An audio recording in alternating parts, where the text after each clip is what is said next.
I was so busy trying not to fall apart, fulfilling every duty and pleasing everyone, that I forgot the most important thing: to live the way I truly wanted.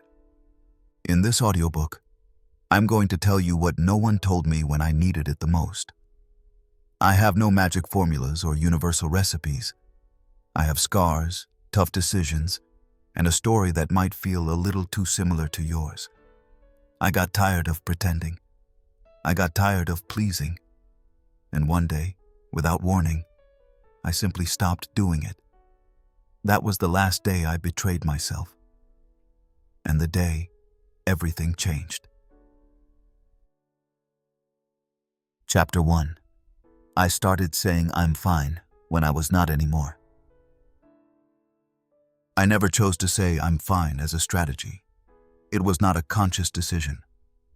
I did not wake up one day thinking, I'm going to lie about how I feel. It was more subtle, more ordinary, more dangerous, because it crept into the way I spoke without me realizing it, and by the time I wanted to stop saying it, it was already rooted in my tongue. It all started with small things. "How are you?" in a hallway. A quick phone call. A message I replied to with a smiling emoji, even though I felt like I was fading inside. At first I did it because I did not want to worry anyone. Later because I did not even want to talk about it myself. Until one day, that "I'm fine" became my shield. And behind it, I began to hide everything. I became a functional woman. The kind who smiles, gets things done, holds everything together without showing the shaking in her hands. No one suspected anything. Because I was efficient, punctual, helpful, reliable. That was my armor. Meanwhile, inside, I felt like something was falling apart and I had no idea where to begin picking up the pieces. I do not know exactly when I stopped feeling like myself. I only remember that constant feeling of being out of place, of being a distorted version of me. I went to meetings, dinners, events. I laughed when I was supposed to, said yes automatically. And each time I said I'm fine, something inside me shrank. It was like signing an invisible contract to keep enduring what I no longer wanted.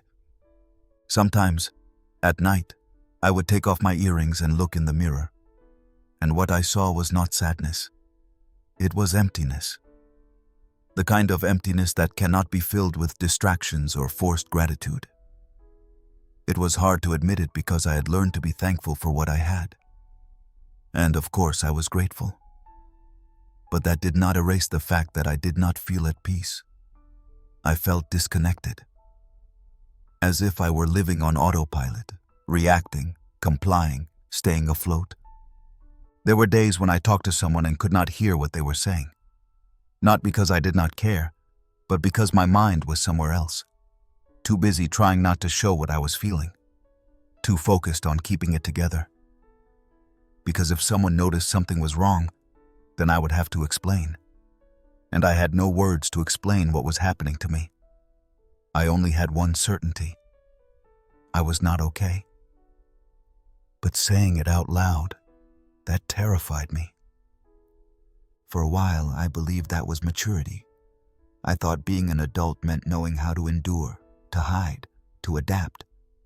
That it made no sense to bring up what hurt me, because I did not have a clear solution either. But over the years, I understood that the endurance everyone praised in me was exactly what was killing me inside. It was not strength. It was emotional numbness. The problem was not just that I said, I'm fine. The real problem was that I started to believe it. I said it so often that I convinced myself that feeling empty was normal. That living without excitement, without passion, without joy, was part of growing up. That what I felt mattered less than what I accomplished. That if I was doing well professionally, if I had things to show, then I had no right to complain. And in that elegant self-deception, I slowly left myself behind. There was no one to blame. No one demanded I pretend. No one forced me to stay silent. It was me. I had learned to play the role of the strong woman, the one who does not bother anyone, the one who has everything under control. That version of me was efficient, functional, even charming. But she was so far from my truth that every day I felt more exhausted from acting. And of course, my body started to speak. Insomnia, fatigue, irritability, a pressure in the chest with no explanation. All those things we learn to ignore because it is not that serious. But it was. Because the body always screams what the voice does not dare to say. Until one day, I sat in the kitchen, a cup of cold coffee in my hands, and I asked myself something I had never allowed before. What would happen if, just once, I told the truth? If someone asks how I am, what if I said I am exhausted? That I feel lonely, even when surrounded by people? That I am tired of putting on a brave face, of keeping up empty conversations, of smiling out of politeness? What would happen if I dared to say I am not okay? And I confess, just thinking about it scared me. Because when you tell the truth, you expose yourself. Because when you stop pretending, you force others to see you. And that makes people uncomfortable. That changes dynamics. That breaks masks. But I also knew it was that, or keep fading away little by little. That was the beginning of the change. It was not radical, nor heroic, nor cinematic. It was clumsy, uncertain, slow, but real. I started to choose whom I told the truth to. Sometimes I just said, I have had better days.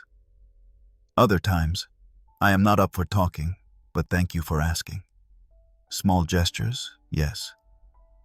But each one was a way of saying, I do not want to keep lying to myself. Because there is something no one ever taught me. The first step to being well is not exercising, or changing jobs, or moving cities. It is to stop lying to yourself. It is to admit, even in a whisper, that you are not okay, that you are broken, overwhelmed, exhausted. And that does not make you weak. It makes you human. Today, I am not going to tell you it is easy. It is not. Sometimes you will feel silly for admitting things that others are still pretending about. But I promise you this. The peace that begins to grow when you stop betraying yourself is unlike anything else. It does not come all at once, nor with motivational quotes. It is built, word by word, choice by choice. And it begins right there, in that phrase we used for years to hide. I'm fine. Today, when someone asks me how I am, I no longer lie. Not out of rebellion, not for drama. I do it because I have learned that truth, even when said with fear, is the first act of respect toward yourself. And you deserve that, to start with you. Even if your voice shakes, even if you do not know what comes next, even if it feels uncomfortable, because pretending you are fine does not make you strong. It only distances you from yourself. And believe me, there is nothing braver than coming home, coming back to you. Chapter 2. I became what others needed. For years, I believed I was being a good person. That being available, saying yes, adapting, giving up space, silencing my discomfort for the sake of harmony, was the right thing to do. I kept telling myself it cost nothing to change a little, to mold myself, to be softer, more agreeable, more lovable. And at first it worked, at least on the surface. Everyone was happy. No one complained about me. It seemed like I fit in. But over time, that feeling of fitting in started to feel like a cage. One that I built myself with every act of self-denial, with every gesture that said, "It is okay, I'll adapt." With every time I became what others needed without even asking myself what I needed. And I am not only talking about romantic relationships, although that too. This goes beyond that. I mean how I behaved at work, within my family, with longtime friends, even with strangers. Always available, always proper, always one step back so as not to make anyone uncomfortable. I became a moldable, versatile, convenient woman. Someone who fit in anywhere because I could quickly read what others expected from me and gave it to them without thinking twice. I did not realize there was a price. I did not know until I found myself in a relationship where I no longer knew which parts of me were real and which were carefully crafted to keep the peace. Until I heard myself laughing in a work meeting and wondered if I actually found what was said funny, or if I just did it automatically because I knew it pleased others. Until one day someone asked me what I liked to do in my free time, and I had no idea what to say. It hurt to admit it, but I had stopped asking myself basic things. What do I want? What do I feel? What would I choose if no one were watching? Because I had spent so much time trained to meet others' expectations that I no longer knew how to respond to myself. Becoming what others needed was an elegant way of protecting myself. If everyone is happy with me, if no one complains, if I am always useful, appreciated, a good person, then they will love me, right? Then they will not leave me alone. Then they will not reject me. That is how I thought, even if I never said it aloud. That is how I lived. And of course, the praise came. You are so generous. You are so easy to talk to. How lucky to have you around. I appreciated it, of course. But inside, each compliment was also a reminder of what I was holding up. Because there was a part of me that was screaming to exist, to be inconvenient, to say no, to stop smiling when I did not want to express that I was also hurting, that I was also tired. But that part I kept gagged. I kept it well hidden. Because for too long I believed that showing it meant risking everything I had built. Acceptance, image, apparent stability. And so I became an expert in playing roles. Depending on the situation, I knew exactly how to behave, what to say, what to keep to myself, how to dress, how to modulate my voice, how to share my opinion without being too much, how to be present without being a bother, how to be efficient without seeming too ambitious, how to appear fragile without becoming a burden.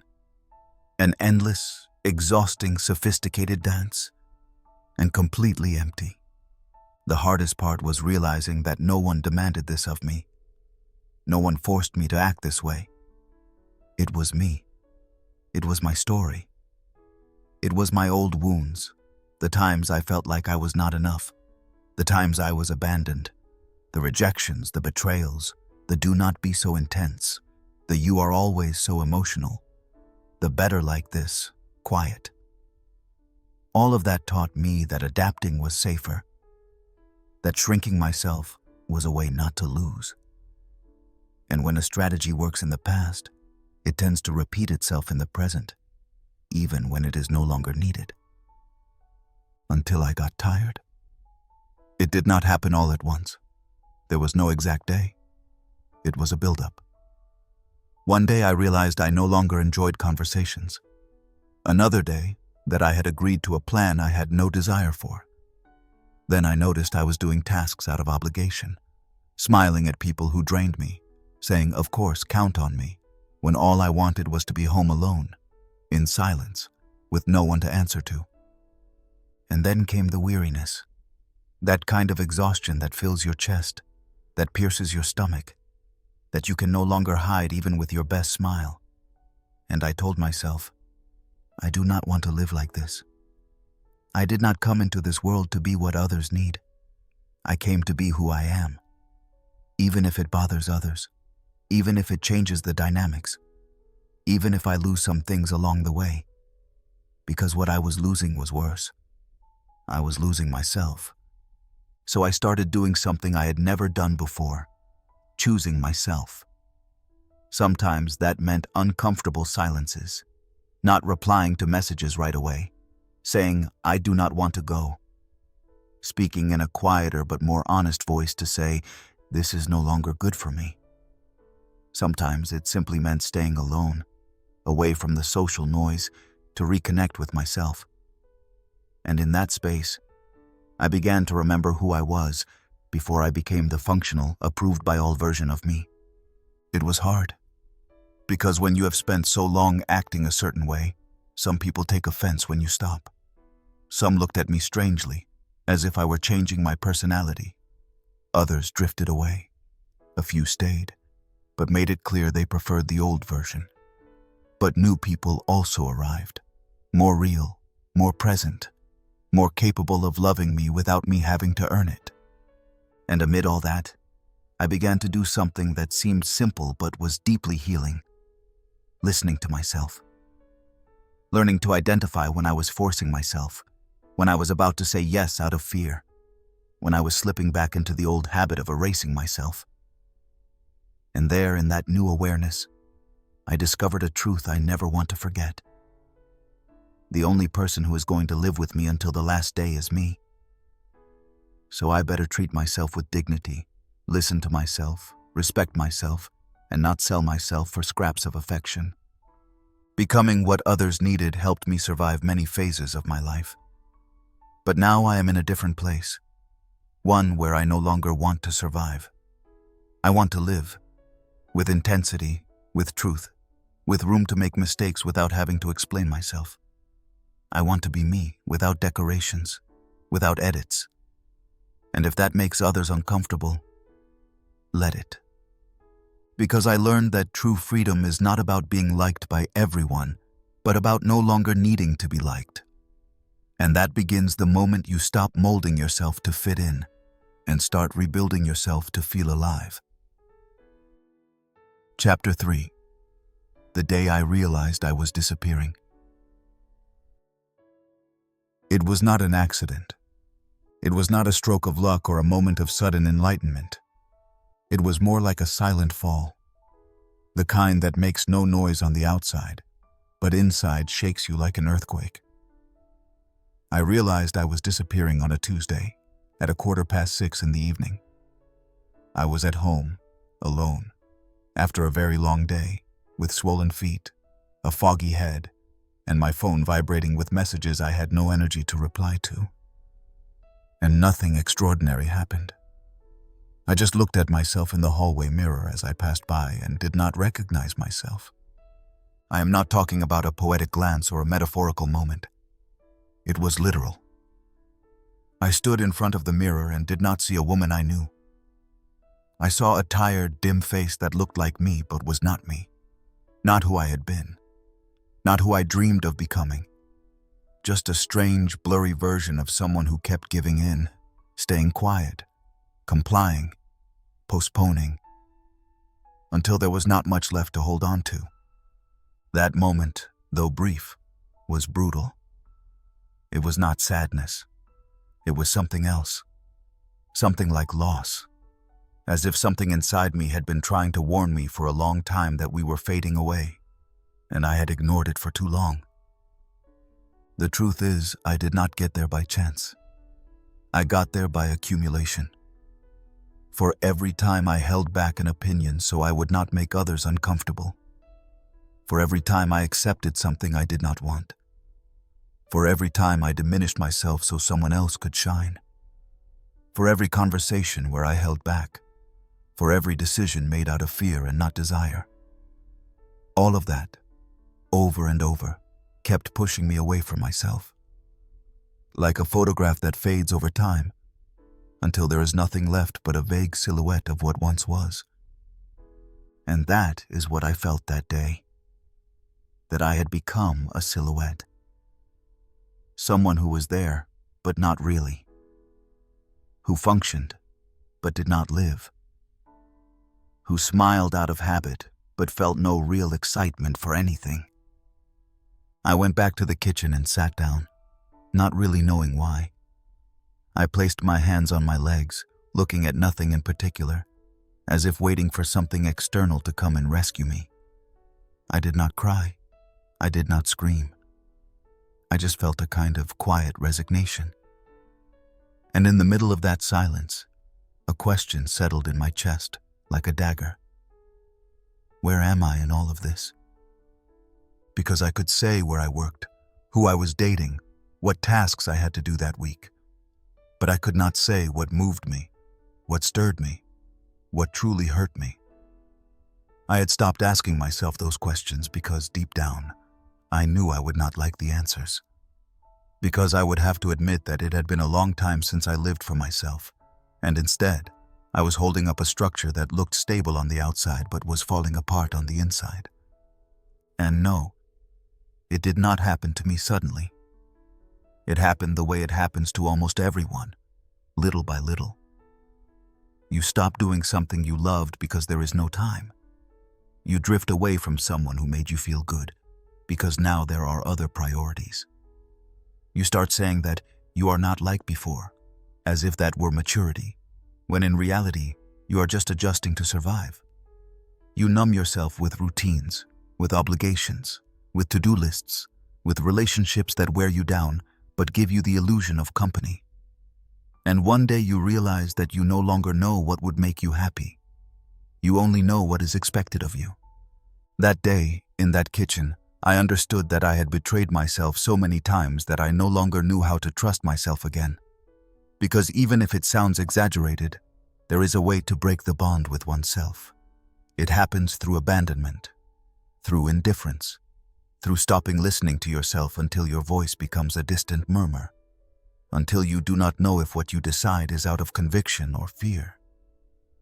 And I had been functioning that way for years.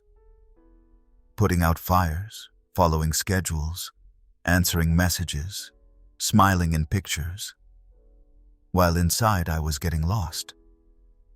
I did not share it with anyone. Not that day. I just stayed silent, looked around, and felt the weight of a life that did not represent me. Do not get me wrong. It is not that everything was bad. There were good things, people who loved me, achievements that cost me effort. But that was not enough if I lived it from disconnection, if I did not feel part of myself. And that is where the process began. Not a grand or spectacular one. It began with the smallest things. For example, I started asking myself what I wanted to eat, instead of always choosing the practical option or what others expected. I began walking without headphones to hear what was happening inside. I gave myself permission not to reply immediately, not to be available 24 hours a day. I learned to recognize when I was acting on autopilot. And when I noticed it, I stopped. Even if just for a second. Even if only to breathe and remind myself, you are here. You are still here. It was not easy, because returning to yourself is not always comfortable. You face everything you ignored, everything you swept under the rug to keep going. But it is also liberating, because you discover that beneath all those layers you built, there is someone still waiting for you to return. Someone who never gave up, who only needed you to stop looking outward and start looking at yourself again. I was disappearing and I did not know it. That is the scariest part. That you can be present everywhere, fulfill every role, be functional, even admired, and still not be truly alive. You can be so busy holding everything together that you forget you also need to be held. That you too deserve space, voice, rest, desire, tenderness. And that day, in that mirror, I understood that no one was going to give that back to me, except me. Since then, I have had relapses. Moments where I forget again, where I adapt too much, where the old version of me reappears and whispers that it is easier to be who others expect. But now I recognize her. She no longer controls me, because I made myself a promise not to disappear again from my own life. So if you feel like you are losing yourself, fading into expectations, functioning but not living, fulfilling but not feeling, do not ignore it. Do not wait for it to show on the outside. The most dangerous kind of disappearance is the one that leaves no visible trace, but is felt deep in the soul. And that is where the return begins. Because you can always come back, even if you do not know the exact way, even if it is hard, even if everything trembles inside. You can come back, and it is worth it. Chapter 4. I was the strong woman, even though I was falling apart. Inside. For a long time, being strong was my identity. Not my choice, not my desire, my shield. No one directly asked me to be, but I understood very early that if I wanted respect, I had to prove that I could handle everything, that I did not cry in public, that I did not lose control, that I did not need help. I got used to holding others up, to holding back others' tears, to giving advice while mine got stuck in my throat. And it worked. I was the one who solved things, the one who did not break down, the one who gave her body, time, mind, and heart when others could no longer go on. And I was proud of that, because I believed that being strong was admirable, that it made me valuable, that it placed me above pain. And I did not realize that in this race to be invincible, I was silently breaking apart. The worst part is that no one saw it. Because when you learn to pretend that nothing affects you, people believe you. You stop receiving hugs, stop receiving sincere questions, stop being looked at with tenderness. And in their place, you receive phrases like, "Thank goodness you can handle this," or, "It is a pleasure with you, you never complain, you never need anything." And each of those phrases, even if they seem like compliments, becomes another weight you have to carry without protest. Because when you become the strong woman, everyone leans on you. But no one asks if you too need a place to fall. They look at you as if you were made of steel, as if you did not feel fear, exhaustion, sadness, or anger. And you keep going, because you no longer know how to step away from that role. Because if one day you cry, if one day you do not respond, if one day you fail, then everything shakes. Then you are no longer the one they were used to seeing. Then you disappoint. And that idea is unbearable when you have spent years trying to hold everything together. I was falling apart inside at a speed I did not show on the outside. I learned to do my job even if I could not sleep at night. I learned to be present in meetings while my heart was in pieces. I learned to smile so my family would not worry, to joke so no one would notice my anguish, to say, "Do not worry, I will take care of it," even though the last thing I wanted was to take care of anything. And of course, my body started to take its toll. Because one thing is what you stay silent about, and a very different thing is what the body stores. Headaches with no explanation, knots in the stomach, that constant tension in my back that never seemed to go away. And I told everyone it was stress, that it would pass, that it was nothing. Because admitting that something was wrong meant breaking the facade, and I had identified so much with that character that I did not know how to go back. The hardest part was realizing that misunderstood strength does not protect you. It isolates you. It turns you into a kind of emotional island where no one knows how to reach. And when you finally want to ask for help, you find that no one expects it from you. Because you are the one who holds everyone up. You are the one who does not need. You are the one who endures. And breaking that image is like destroying the only system that kept you safe, even if, in reality, it was suffocating you. I started to notice that something was wrong when I no longer found joy in almost anything. It was not sadness. It was disconnection, as if everything I used to enjoy had lost its color. I got up, did my duties, came home, and went to bed with the feeling of having run a marathon without moving from the spot. Emotionally drained, but with no space to say it. Because I was not one to complain. I was the one who could do it all. Until one afternoon, I sat in the car after a long day and did not start it. I rested my head on the steering wheel and stayed there, in silence. No one was waiting for me at that moment. I did not have to explain anything. But I also did not feel like going home. I did not feel like pretending I was okay anymore. And there, in that moment that was neither dramatic nor grand, I understood that I was killing myself by sheer resistance. I did not break all at once. It was more like something inside me got tired of pretending. As if my body, my soul, my emotions all agreed to tell me, enough. And instead of getting up, taking a deep breath, and continuing as always, I stayed. I did nothing. And that was the beginning of everything. Because for the first time in a long while, I allowed myself not to be okay. Not to be the strong one. Not to be the one who fixes everything. That day I did not change my life, but I started to question it. I began asking myself why I had to prove so much. Why being strong had become a prison. Why I felt so emotionally alone, even surrounded by people. And I did not find all the answers right away. But I was clear about one thing. That strength everyone praised in me was disconnecting me from myself. Because it is one thing to be strong to get through a crisis, to make it out of a difficult moment, to hold yourself up when everything is falling apart. But it is something else entirely to live in a constant state of strength, as if showing need or weakness were a crime. And I say it with all the certainty that the years bring.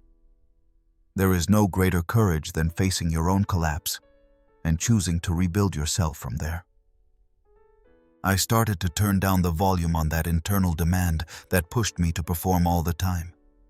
I learned to say, I cannot, without shame. To ask for help even if my pride shrank. To say, today I do not want to be strong.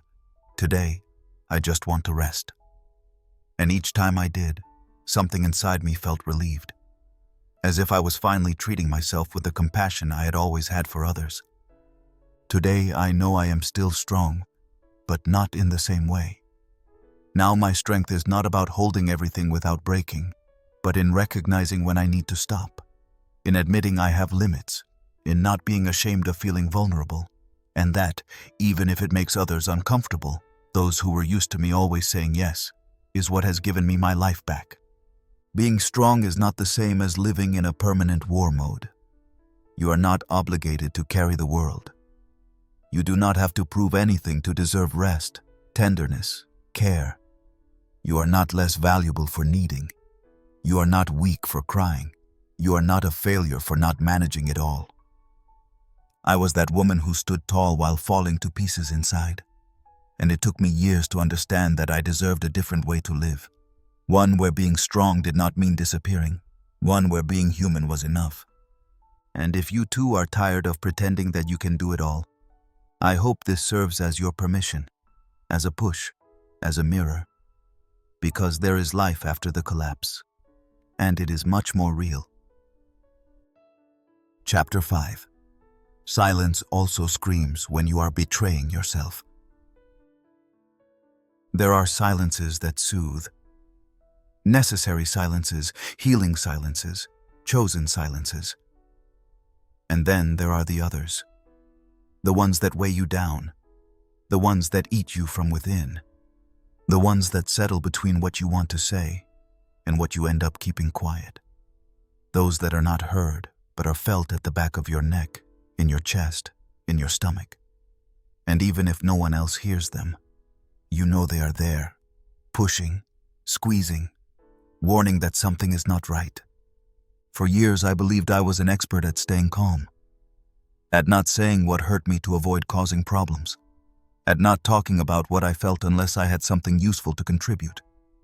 I was the one who avoided conflicts, the one who gave in, the one who preferred to stay silent rather than seem exaggerated, emotional, too intense. And that habit became so deeply rooted that one day I stopped asking myself what was happening to me. I just learned to keep everything inside. But what you keep quiet does not disappear. It transforms. It becomes knots, exhaustion, insomnia, explosions that appear where they should not. You start arguing over silly things, getting irritated with those who do not deserve it, reacting disproportionately, and you do not understand why. Until one day, in the middle of routine, you realize you are living with constant discomfort, and that discomfort is not coming from outside. It comes from all those times you decided not to say anything, even though inside you were screaming. That is how it happened to me. It was not because of a single event. It was from accumulation. From all the times I swallowed words that burned. From every time I agreed when I wanted to protest. From all the "it's nothing" I used as a crutch to avoid what was really happening.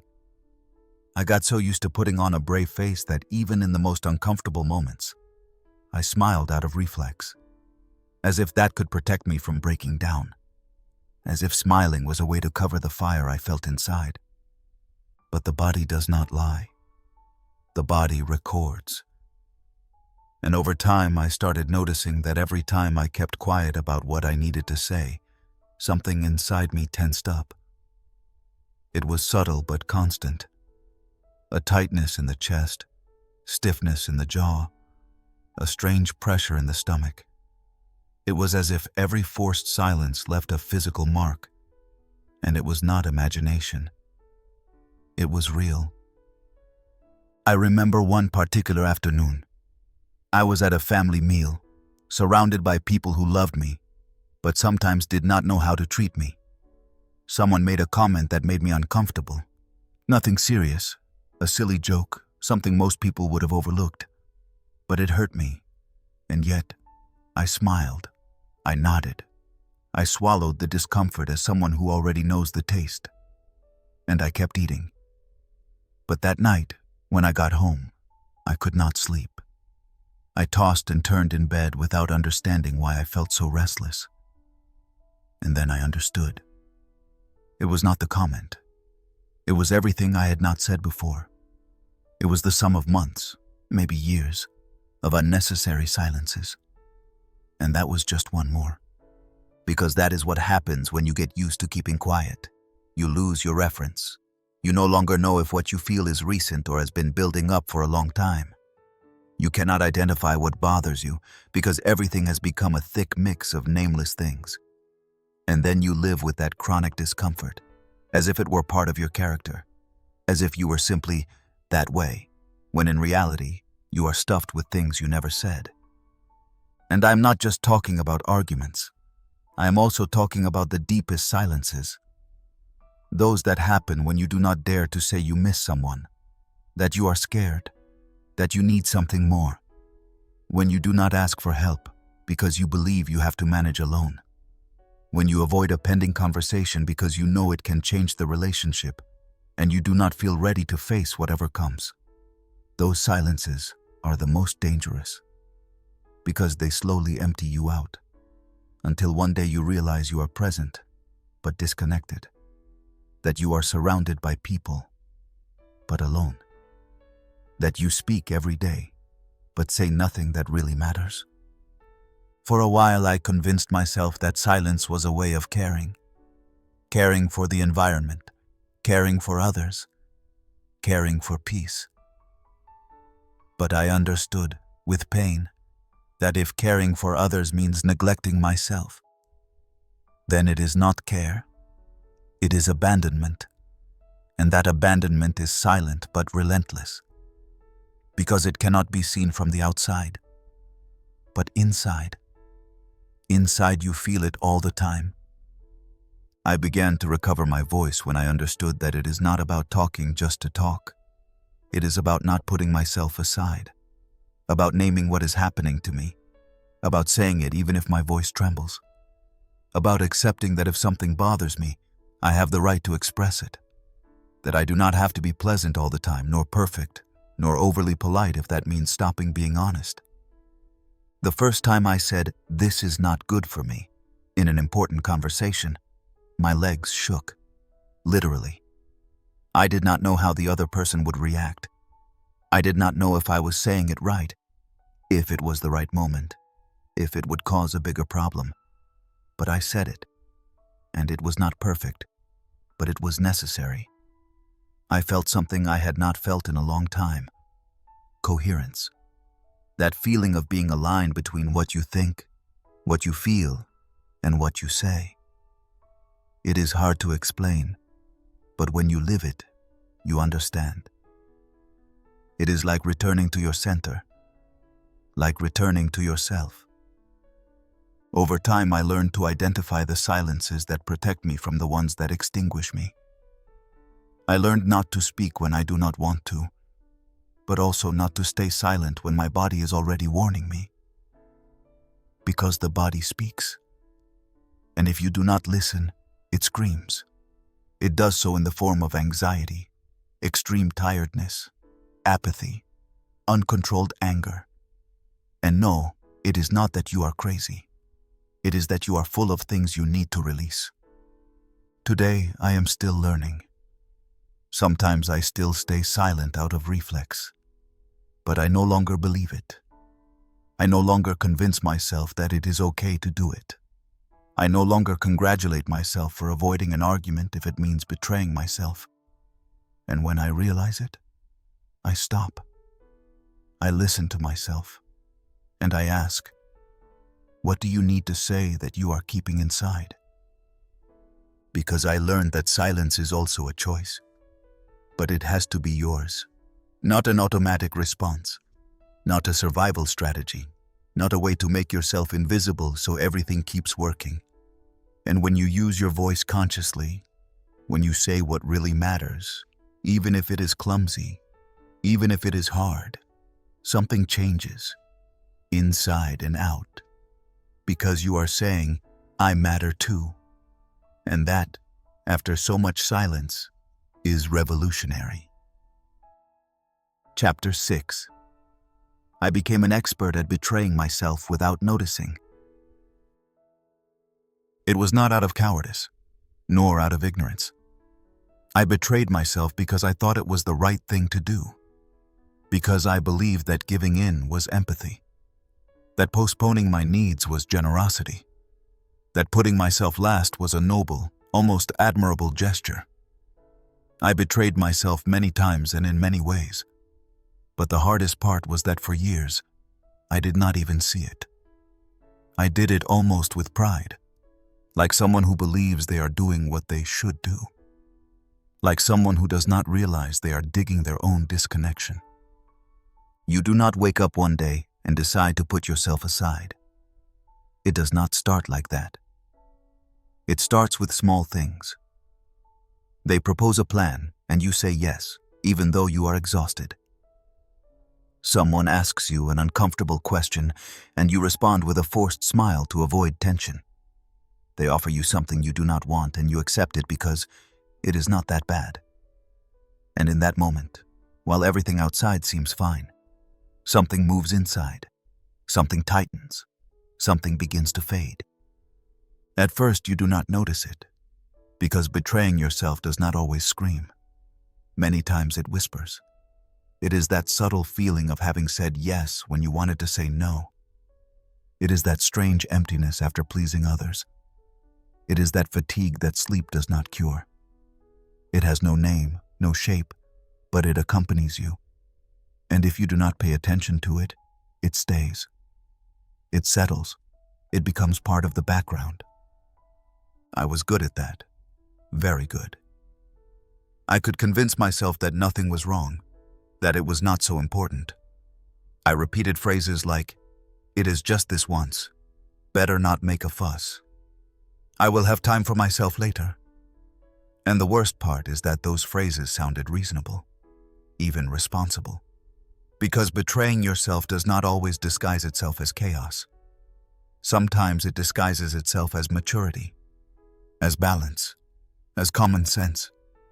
And that makes it even more dangerous because it not only hurts you, it also convinces you. I learned to detect it late. When my body was already in pain, when little things irritated me, when I cried over anything I did not understand. It was as if I had a buildup of unresolved things trying to escape however they could. And of course, The world demanded functionality, efficiency, a brave face, and I kept giving it. But at what cost? At whose cost? Always at my own cost. I betrayed myself every time I did not set a boundary that my body was screaming for. Every time I stayed in places where I no longer wanted to be.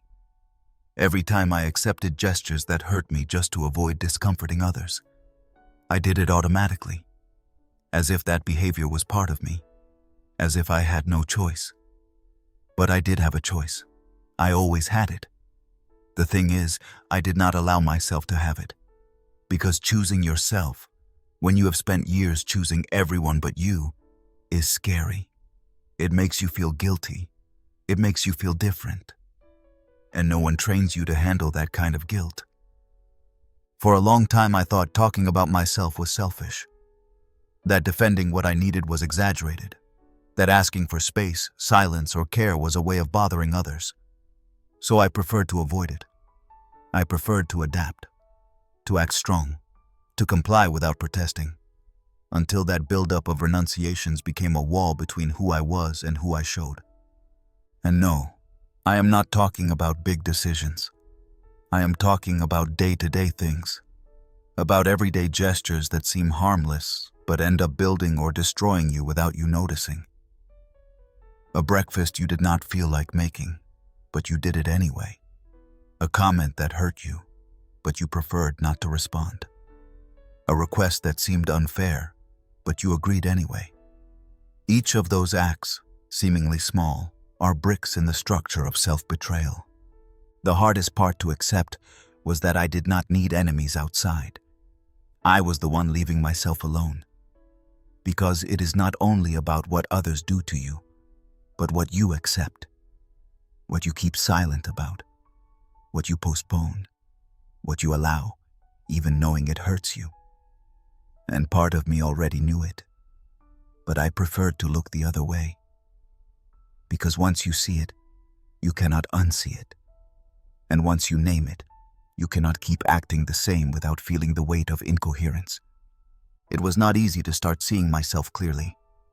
At first, it made me uncomfortable. It made me angry. It made me ashamed. How could I have betrayed myself so much without noticing? How did I allow things that today I would not accept for even a second?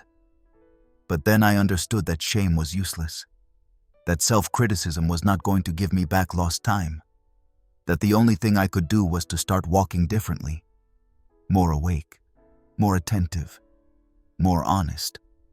I learned to ask myself uncomfortable questions. Am I doing this out of desire or fear?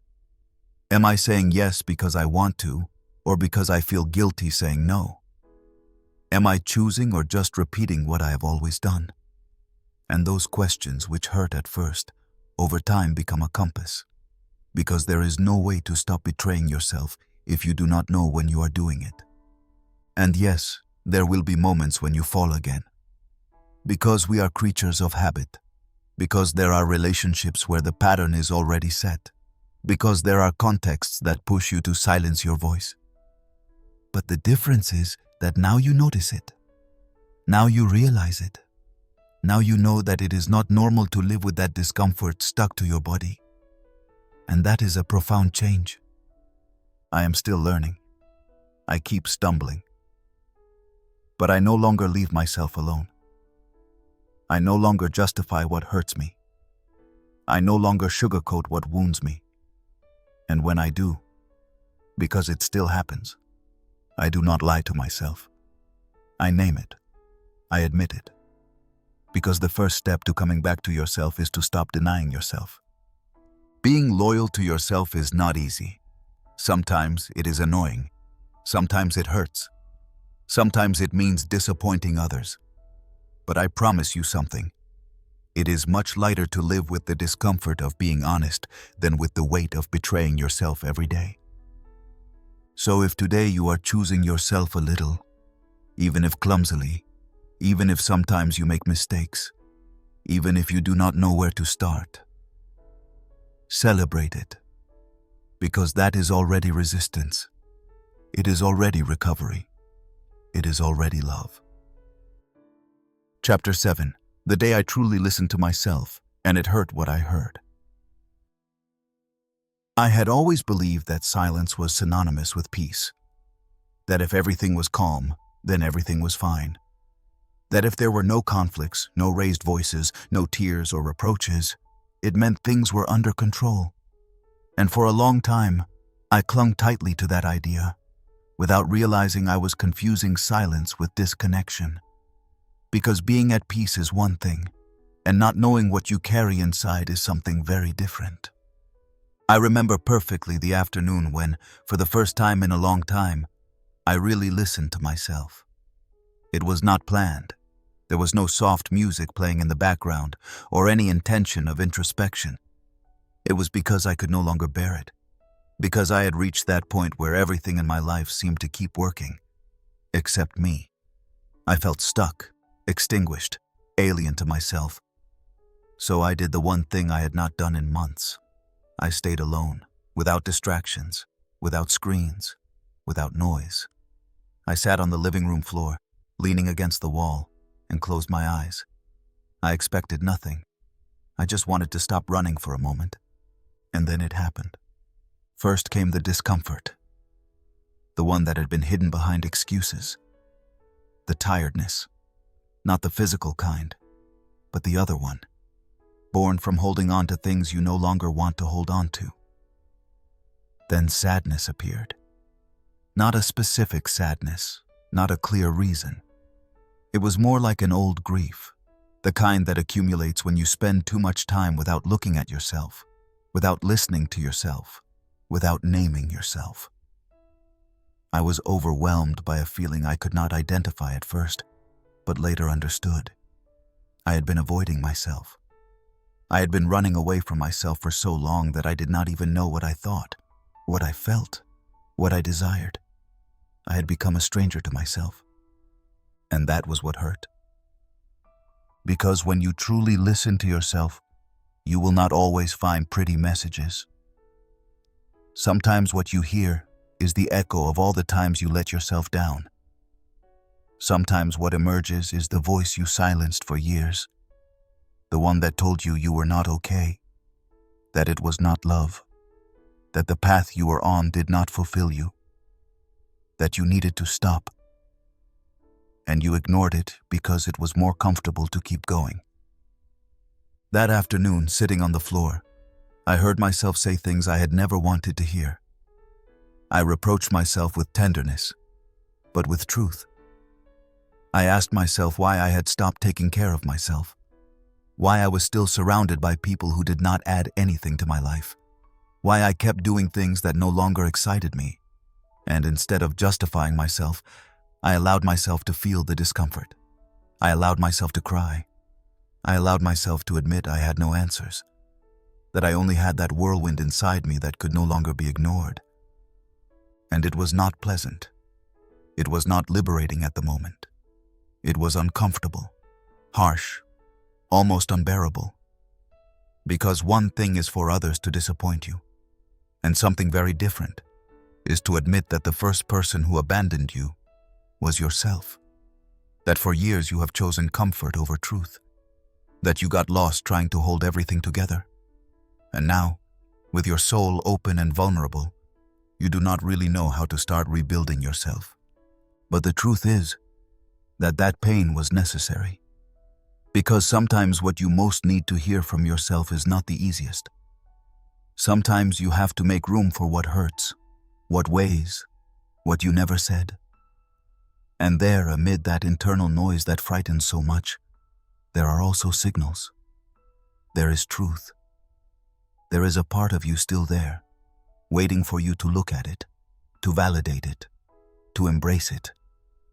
And that part, even if it is broken, even if it is exhausted, is still yours.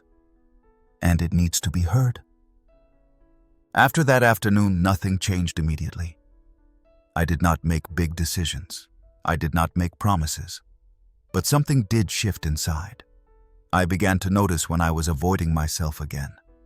When I filled my time with things that did not matter just to avoid being alone with myself. When I responded out of habit and not out of desire. And I started doing something very simple, but that changed how I live. I listened to myself intentionally, not to judge myself, not to correct myself, but to understand myself. Sometimes the voice that comes out is not kind. Sometimes it is harsh, impatient, even cruel. But I learned not to take that first reaction as a verdict.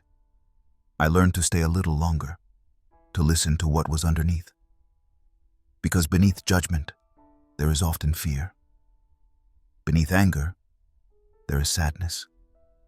Beneath demand, there is an unmet need. And when you stop running and stay there, silently accompanying yourself, everything begins to settle, even if it hurts. What impacted me the most was discovering how many decisions in my life I had not made from desire, but from avoidance.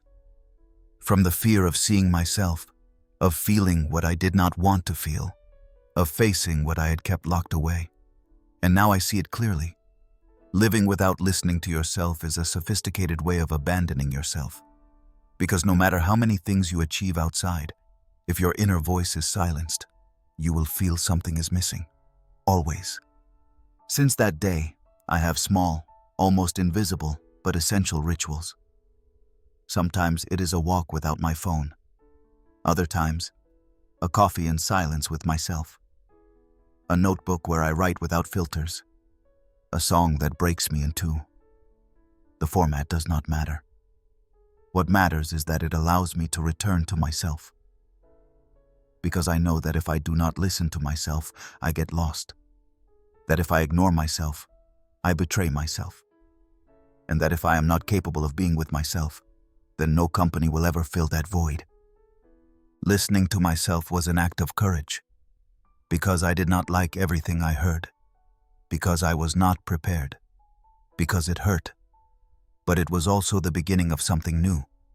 Because pain, when accepted and understood, stops being an enemy. It becomes a guide. It becomes a door. Today, I do not have all the answers. And I do not seek them desperately. It is enough for me to know that I am present. That I look at myself. That I listen to myself. That if something is not right, I no longer cover it up. I name it. I feel it. I work through it. Because I learned that true silence is not the absence of noise. It is being present with oneself. And that changes everything. Chapter 8. I realized I was tired, but it was not physical. For weeks, I felt exhausted. I slept enough, ate what I should. I even started taking vitamins. But nothing changed.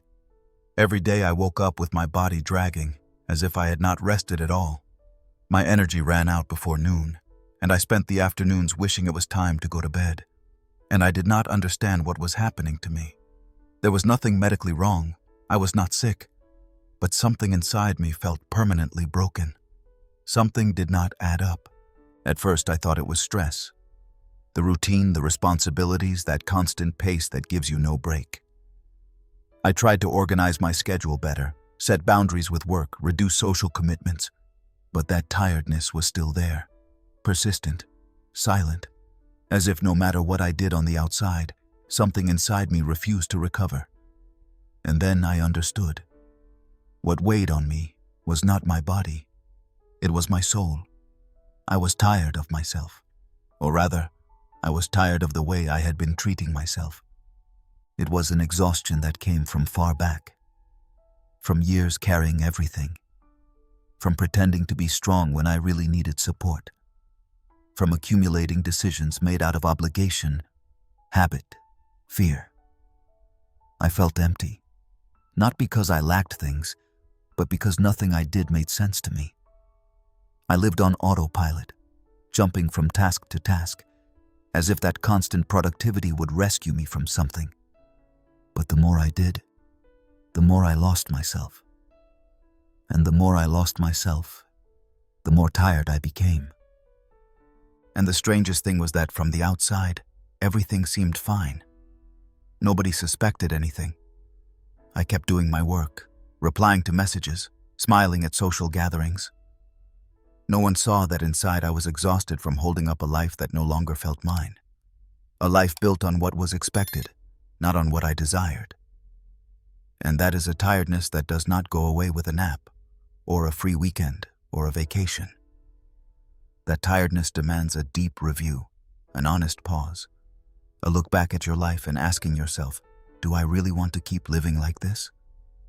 I did not have that answer clear, but I did know I had hit a limit, that I could no longer keep pretending nothing was wrong, that this exhaustion was not a passing symptom. It was a message. It was my body, my mind, and my story telling me, enough. We cannot go on like this. And then I started looking beyond the tiredness, digging underneath. What was really draining me? It was not the work itself, not the noise, not the coming and going. What left me without energy was living disconnected from myself. It was having conversations where I could not be me. It was saying yes when I wanted to say no. It was staying in places where I felt I no longer belonged. It was trying hard to keep an image that did not reflect how I felt inside. I realized I was tired of pretending enthusiasm, of forcing smiles, of minding appearances so nobody got uncomfortable, of maintaining relationships that felt empty, of trying to fit into molds that were too small for me, of seeking validation in spaces where I would never feel truly seen. That tiredness, even if you do not see it, weighs like a stone tied around your neck. It does not let you breathe deeply. It does not let you enjoy. It does not let you truly rest. And the hardest part was admitting that this wear was not others' fault. It was mine. Because I had allowed it. I had let that way of life become my normal. I had chosen not to ask questions, not to listen to myself, not to move. And of course, there were reasons. Of course, there was fear. Of course, I believed there was no other option. But a part of me already knew. This tiredness was the bill for postponing myself for too long. So instead of continuing to look for external solutions, I stayed still. Not to rest, but to observe. To ask myself which parts of my life drained me.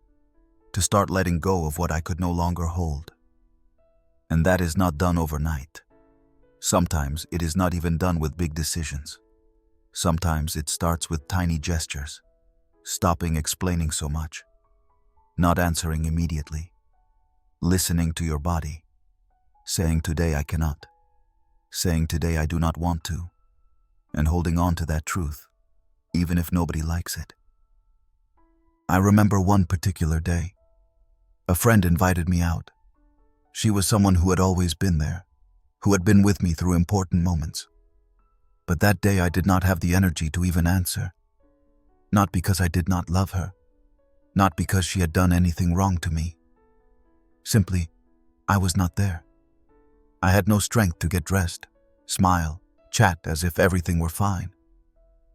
And for the first time, I allowed myself to say it honestly. I wrote something simple, but true. I really appreciate you, but today I need to stay with myself. I am exhausted. Really. My fingers trembled sending that message, because I feared disappointing her.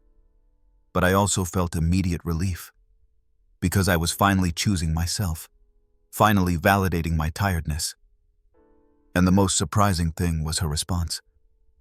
I understand you. Thank you for saying it. I am here whenever you feel like it. And there I saw clearly. Often the fear of setting boundaries does not come from what will really happen, but from the story you tell yourself. The one that says if you show your need, they will leave you. The one that pushes you to overexert yourself to avoid rejection. Since then, whenever I feel tired, I ask myself where that tiredness comes from.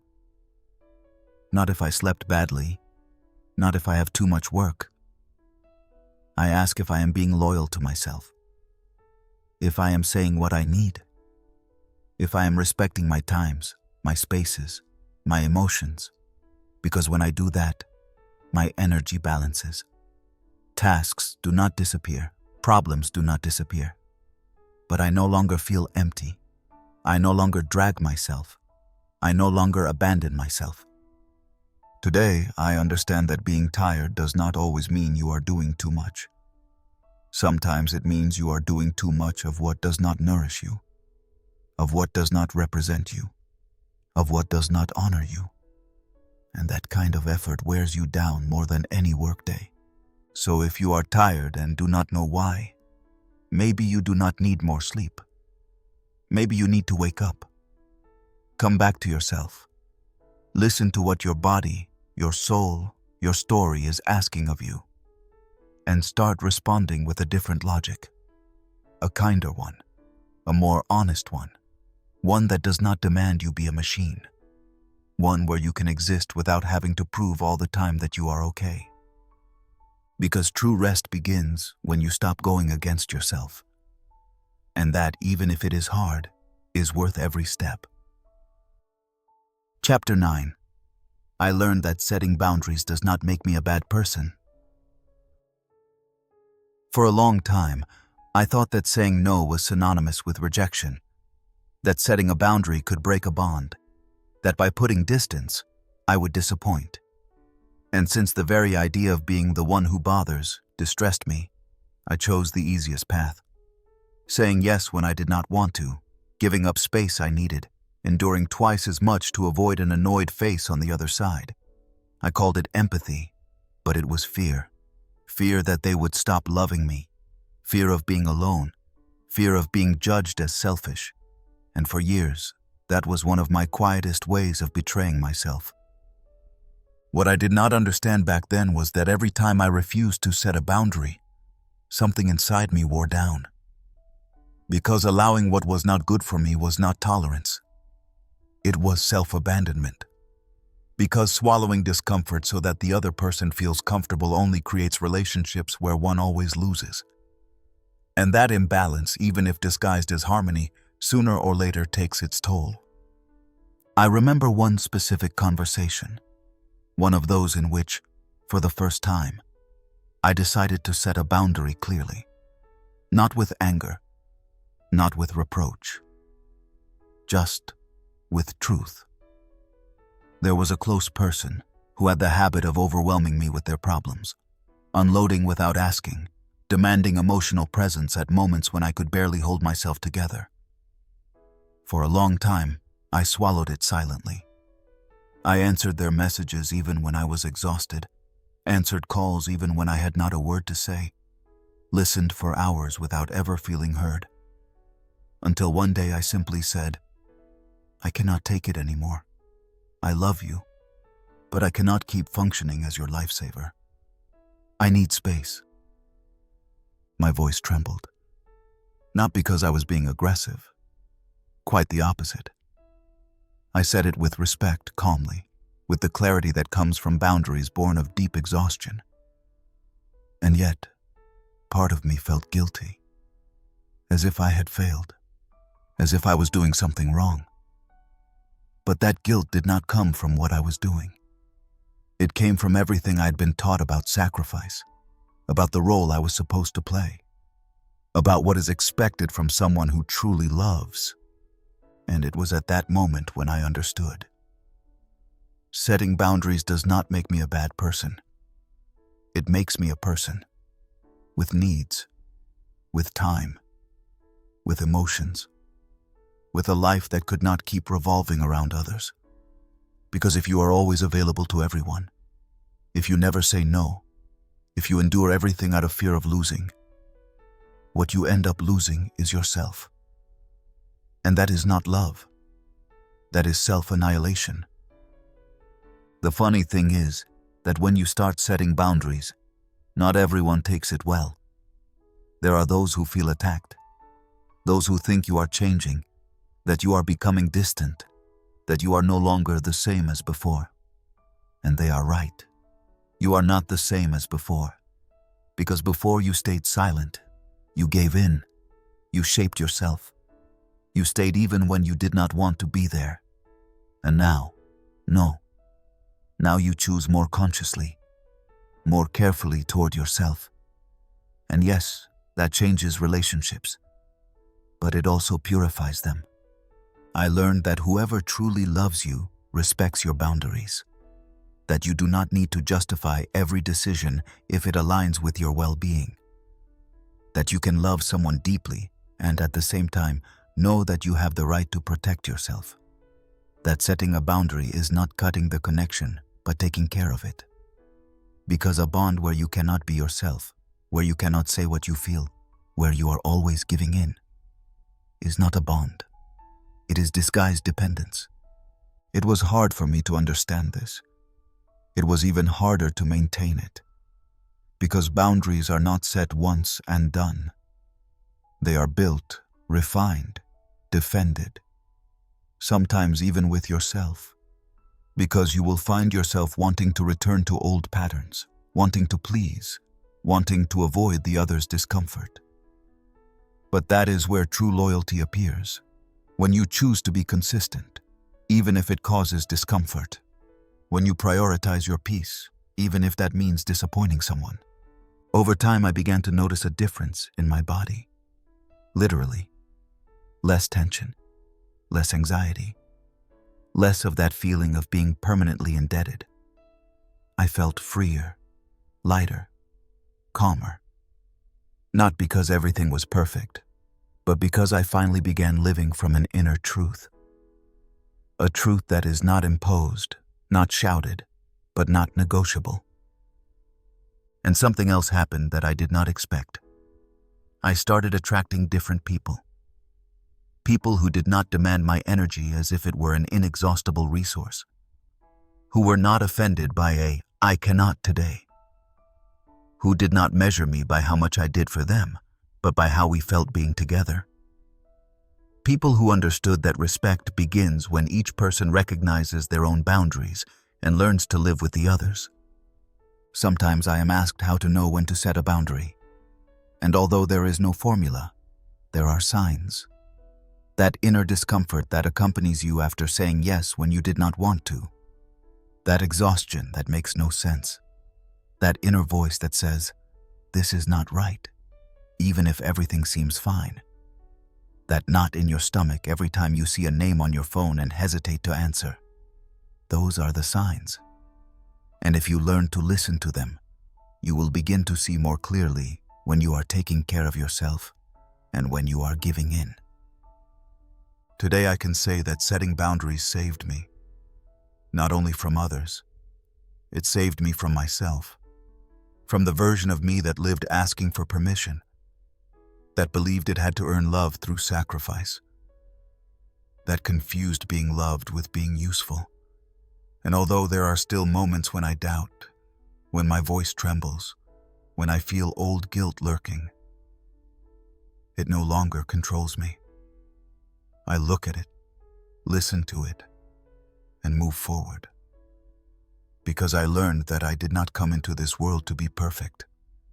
I came to be honest, with myself first, and from there, with others. Setting boundaries does not make me selfish. It makes me responsible. It does not distance me from others. It brings me closer to myself. And from that place, what I build is more genuine, healthier, more real. Because loving is not giving everything. It is also giving yourself the place you deserve. Chapter 10. Guilt appeared. As always. Just when I began to make small moves toward myself, when I dared to say I cannot, when I allowed myself to prioritize what I felt before what was expected of me, she appeared. Silent at first, subtle, disguised as reflection, as consideration for others. But it did not take long for her true face to show. Guilt. I had prepared myself for rejection, for anger, even for misunderstanding. But I had not prepared for that knot in my stomach that accompanied me every time I did something different. Every time I chose to rest instead of pleasing. Every time I prioritized my well-being above others' expectations, it was as if a part of me refused to accept that I had the right to choose without asking for forgiveness. And for years I had operated according to an invisible script I did not write, but knew by heart. The one that says a good woman, a real person, must always be there for others, must endure, sacrifice, give more than she has, must smile even when exhausted, must maintain ties that no longer nourish her out of simple loyalty to the past, must remain available even when on the verge of collapse. And when suddenly, without warning, you break that script, guilt comes to meet you. I felt guilty for not replying to messages immediately, for canceling a plan without a valid excuse, for saying no to a favor that would overwhelm me, even for feeling okay at times when others were not. As if the only legitimate way to be at peace was to be poorly accompanied. As if well-being was something I had to earn at the cost of emotional exhaustion. Guilt visited me at the most unexpected moments. Sometimes while dining alone, knowing I had said no to a family gathering where I knew I would feel judged. Other times lying in bed, mentally reviewing everything I had not done that day, as if every decision that brought me closer to myself had to be justified with a result, with something measurable, demonstrable, useful to someone else. And then I began to observe it, not fight it, not reject it, just watch it, ask myself where it came from. And I found the answer not in the present, but in the past. In that childhood where I was taught, without malice but with forcefulness, that being loved meant being good, and that being good meant being available, compliant, avoiding conflicts, doing the right thing even if it was not what one felt. Guilt is not born alone. It settles in when you have long believed that your worth lies in what you give, not in who you are, and that if one day you stop giving, then you stop being worth anything. That raw, that invisible, that is why it is so hard to eradicate. Because it is woven into your identity. Because it sneaks into every decision, every gesture, every attempt at freedom. The trickiest thing about guilt is that it does not shout. It whispers. It makes you doubt your choices. It reminds you of what you should have done. It makes you think maybe you are becoming too hard, too selfish, too distant. And if you are not firm in your process, you go back. You apologize for having set a boundary. You accept what you had decided not to accept. You resume a dynamic you already knew hurt you, just to silence that little voice that tells you you hurt someone. But over time, I began to understand that guilt is not always a sign you did something wrong. Sometimes it is a sign you did something different, something new, something that breaks with what you learned. And that, even if uncomfortable, is necessary. Because you cannot change a life without disturbing the structures that sustained it. And among those structures, many times is the idea that love is earned through sacrifice. One afternoon, after saying no to a meeting with a friend who always expected more from me than I could give, I was invaded by that feeling of doing something wrong. I felt bad for choosing myself, for prioritizing my rest, for protecting my time. And then I asked myself a question that still accompanies me today. If my daughter, my sister, my best friend did this for herself, would I make her feel guilty? The answer was immediate. No. I would tell her it is okay to take care of herself, that not everything needs to be explained, that her well-being is also important. And then I saw it clearly. It was me who did not give myself permission. I was the one who demanded more of myself than I would of anyone else, because I had less compassion for myself. So I began to treat myself as I treat those I love. To understand that self-love also means understanding yourself when guilt appears. To remind myself that I did not come to play a role, that I did not come to hold everything up, that I did not come to earn the right to be loved. I came to live with dignity. And that dignity begins when I can hold my truth, even when guilt shows up as an old friend who insists on staying. Today, she still visits me from time to time, appears in small decisions, in conversations where I know I disappointed someone, in moments when my needs do not match others' expectations. But I no longer let her run my life.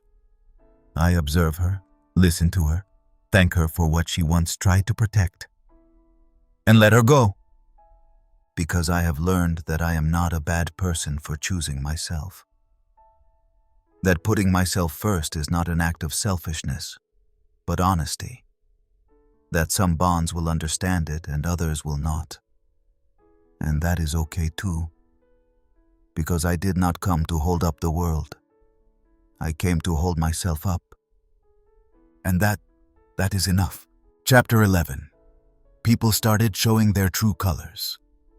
There is a part of the journey when, as you begin to choose yourself, not everything turns into peace and clarity like in the books. What really happens at first is more uncomfortable, more raw, more revealing. Because when you stop being the person who always says yes, who is always available, who never complains, who always understands, some people start to feel uneasy. Not because you have changed so much, but because they no longer find the version of you they once tolerated useful without questioning whether it was good for you. And then, something inevitable happens. People start showing their true colors. I'm not talking about dramatic betrayals or movie-like scenes. I mean subtle reactions, small gestures that suddenly speak louder than words. That friend who used to reach out to you for everything but now calls less, as if your new way of taking care of yourself makes her feel rejected. That relative who starts making passive-aggressive comments when you say you cannot help this time. That partner who seems lost because you are no longer willing to be the same as always. When I began setting boundaries, choosing what was good for me, saying no with a voice still trembling but a soul determined, I noticed how certain people started to distance themselves, or change their tone, or stop looking at me the same way. For a while, I wondered if it was me, if I was really becoming selfish, if I was closing myself off. But I soon understood that it was not rejection. It was honesty. It was the natural reflection of no longer acting to please others. Because when you no longer bend to fit in, it becomes clear who was by your side for who you truly were, and who was only there for what you gave them. At first it hurts. It hurts a lot. Because you realize that some relationships were sustained by a silent imbalance, by a one-sided giving, because you gave unconditionally, while the other took without checking if you had anything left to give. And they did not do it out of malice. They did it because you allowed it. Because you taught those around you to treat you that way, always showing yourself strong, always available, always ready for others, and never for yourself. When I began to change that agreement, some felt it as a betrayal, as if I had taken something that belonged to them, and they did not understand that it was not a punishment. It was a necessity. It was, finally, the building of respect towards myself that I had neglected for years out of fear of disappointing. And of course, not everyone is ready for that new version of yourself. The one who speaks without embellishment. The one who leaves without making a scene. The one who chooses without needing long explanations. There were days when I felt very lonely, because stopping betraying yourself means stopping being convenient for others. And that, at first, comes with loneliness. A loneliness different from simply being without company. A loneliness that comes from no longer fitting into spaces where you once adapted just to feel belonging. But that loneliness, although painful, is not an enemy. It is a transition, a stage where the mask falls. What could not sustain your truth leaves, and space remains. Space for the new, for the authentic, for the real. The hardest part was accepting that I could not explain my process to everyone, that I could not give speeches every time someone got offended by a healthy boundary, that I was not obliged to justify decisions I made for my well-being. And I learned by force that silence can also be an answer, that not everyone deserves an explanation, that you have to let go of the need to be understood by those who have no intention of understanding you. Over time, the pain gave way to clarity. I began to see clearly what before was blurred. I started to understand which bonds were genuine and which only remained if I was the servile and sacrificing version. And that clarity did not come with anger, but with calm, because I understood that each person loves you according to their capacity, that many do not know how to support processes of change, not because they do not love you, but because they do not know how to live with someone who no longer fits their script. But something beautiful also happened. Other people, perhaps more distant or quieter, began to come closer. Because when you show yourself as you are, with lights and shadows, with boundaries and tenderness, with truth without makeup, you attract those who resonate with that authenticity. And those people not only do not leave when you say what you think, they stay, they listen, they adapt, they ask.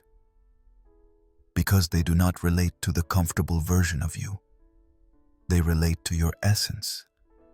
And that, after so much acting, feels like a relief.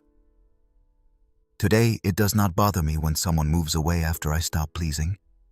It may hurt, yes, but I no longer see it as a loss. I see it as natural selection. Because if my well-being bothers someone so much that they leave, then there was no real bond. There was a transaction. And I am no longer available for transactions. I am available for connections, for relationships that do not ask me to shrink to be accepted, for relationships where respect is not an effort, but a foundation.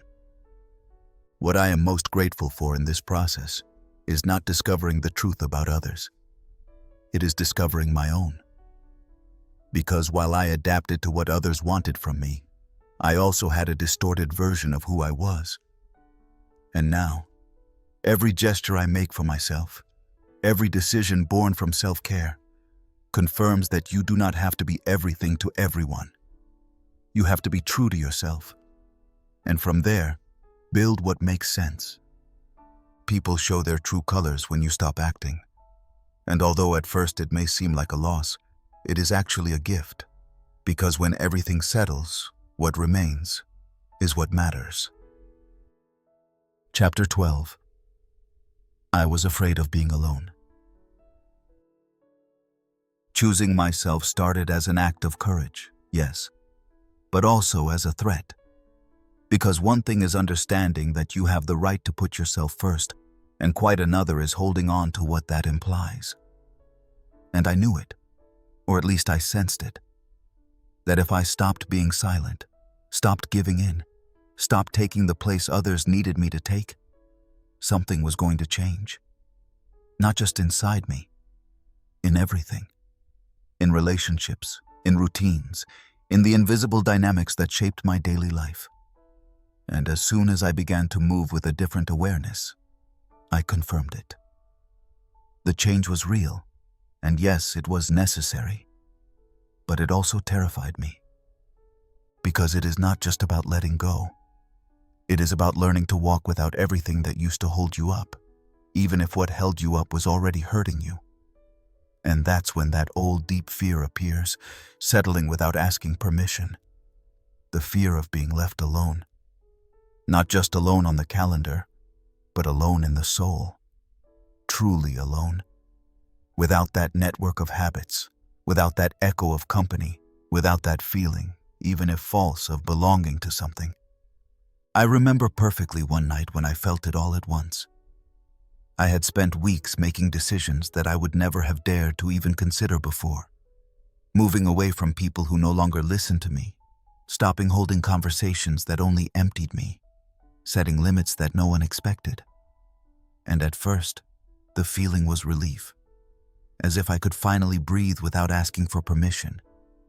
But that night, that silence that once felt healing started to make noise. I realized that many of the people I had told I needed space had not called me back, that there were no pending messages, that no one had reached out to ask how I was. And that's when the question settled in and tightened my chest. What if this means I'm going to be alone? It was not a theoretical idea. It was a real tremor, because there was a part of me, very old, very rooted, that still believed affection was earned through constant availability. That being easy to love meant never saying no, not asking for much, not bothering anyone, always being ready. And of course, when you stop playing that role, your environment changes. And with that change comes doubt. Will they still love me? Will they stay? Or did they only love me when I was useful, when I was easy, when I did not set conditions? And I thought about it many times. I thought about turning back, about going back to writing, giving in, explaining too much, not out of desire, but out of fear. Because no one prepares you for that emptiness left by what you decide to let go. But something inside me stopped me. Something that, even though scared, knew I could not keep betraying myself just to fill spaces. That loneliness, as harsh as it was, at least had some truth. And that the false, no matter how accompanied it made you feel, does not make up for the price of abandoning yourself. Days passed when I did not want to see anyone. Not out of sadness, but out of a fierce need to be with myself. As if I needed to rebuild from the rubble. I did not quite know how to do it. I only knew I did not want to keep being the edited version that others expected. And that desire, even if it made me feel isolated, kept me standing. It reminded me that solitude can also be a place of passage. A space where something dies, yes, but also where something new begins to sprout. In time, I discovered that not all people walk away. Some simply fall silent, watch, and with days return in a different way. Less invasive, more aware, more able to accompany you without trying to change you. And others appear too, new ones, unexpected. People who did not know you from the role of the one who always says yes, but from your most authentic version. And that is a different experience, because you no longer have to hold an image to be accepted. They choose you as you are. And that does not quickly fill the void, but it does so with depth. What cost me the most to accept was that loneliness was not the punishment for having changed. It was the natural consequence of having chosen myself. Because there are stages in life when things empty before they fill up again, where relationships that cannot support your growth fall apart under their own weight. And it hurts.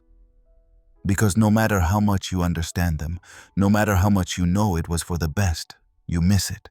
Not the person often. You miss the habit, the company, the emotional routine, that daily reflection of feeling accompanied, even if deep down you knew you were not entirely. But there is also something that appears when you go through that fear without anesthesia. A new strength. Quieter, slower, but much more solid. Because when you discover that you can be with yourself without feeling like something is missing, you start to build an emotional independence that no one can take away. And that changes the way you relate. You no longer choose from lack. You choose from clarity. You no longer accept crumbs so you are not alone. You wait for what you deserve, even if that means waiting a little longer. Today, I am not so afraid of loneliness. I respect it, yes, because it is a place that confronts me. But I no longer run from it, because I know that when it appears, it is telling me something, that there is something I need to look at, that there is a part of me asking for space. And when I give it that space, even though everything inside me shakes, something settles. Something begins to heal. I learned that being alone is not the same as being empty, that I can miss without stopping moving forward, that I can feel fear and still hold myself up, that I do not need to be surrounded by people all the time to know my worth. And above all, that there is no loneliness crueler than being accompanied by people who do not see you. So if you are in that moment, where choosing yourself has left you in a place that feels deserted, do not be afraid. You are crossing a bridge. What had to leave has left, and what had to arrive is still on its way. The important thing is that you stayed. And if you stay, if you do not let yourself go, then you are not completely alone, because you have your presence. And that, even if it does not seem enough now, is the beginning of everything else. Chapter 13. I started to feel free, although not everything was perfect. The first day I felt something like freedom was not on a beach, nor at the edge of an epic decision. There was no sun lighting the scene, nor a soundtrack marking the moment. It was something so ordinary that it took me by surprise.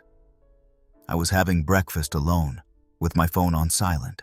No messages to reply to, no plans to confirm, no excuses to make.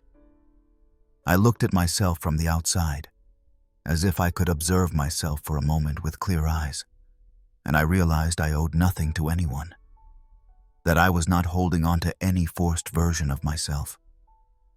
And for the first time in a long while, I breathed without my chest hurting. That was the first time I felt it. Freedom. Not euphoria, not happiness bursting through my pores. Freedom. That lightness of not being at the mercy of others' expectations. That calm that comes when you stop acting out of fear of disappointing.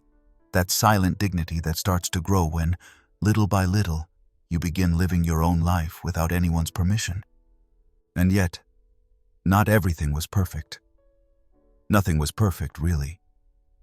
There were days when I wondered if I was isolating myself too much. Others when the silence stretched out and weighed more than I could bear. There were also moments of doubt, those when you question if it really was necessary to change so much, if it wouldn't have been easier to stay the same. But even with all that, something felt different, more solid, more real.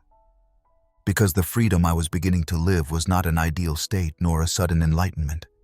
It was a construction, a repeated choice, sometimes clumsy, sometimes fearful. It was not the absence of pain. It was the presence of judgment. I no longer moved to avoid conflict or to please others. I moved because I chose, because I felt, because I decided. And that, even if it did not eliminate the pain, gave it meaning. I began to notice that the days felt more mine, that I no longer woke up with the same feeling of chasing something I would never reach. That I could say, I do not want to today, without feeling guilty. That I could cancel a plan without inventing an excuse. That if a conversation did not interest me, I simply did not force it. And all that, which might seem minor from the outside, was a revolution for me. Of course, there were things that still did not settle. People who no longer understood my rhythm. Decisions that cost me more than I admitted.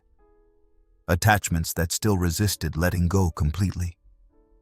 But I no longer forced myself to have everything clear. I no longer needed to appear absolutely confident. I allowed myself contradiction. I allowed myself to doubt, to take one step back and 2 steps forward. Because I started to understand that living in freedom is not having everything figured out. It is knowing that even when you do not know what to do, you can listen to yourself, respect yourself, support yourself. One night, talking with someone very close, I said something that even surprised me. I feel more myself than ever, and yet I am still learning to hold myself up. That phrase hung in the air, because it was true. I did not feel invincible. I did not feel immune to sadness or insecurity. But I no longer abandoned myself, and that made all the difference. I began to rebuild my surroundings from that freedom, to approach those who did not need me to explain why I changed, to create spaces where I could be myself without adjusting my tone, without hiding my tiredness, without faking enthusiasm. To take care of my time, to value my silences, to defend what was good for me, even if it was not popular.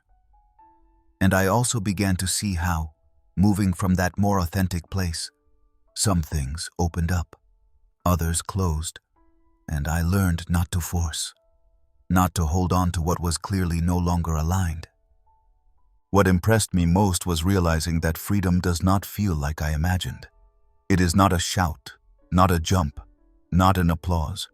It is more like a long breath after years of short gasps. It is a no, said with respect but without guilt. It is a yes, said with certainty and without justification. It is an afternoon alone in which you do not feel like anything is missing. It is a conversation where you can finally say what you really think, without fear that it will break the bond. It is choosing from yourself, not from fear. And yes, I realized that even with that freedom, there were uncomfortable moments. Because when you get used to living from obligation, living from choice disorients you.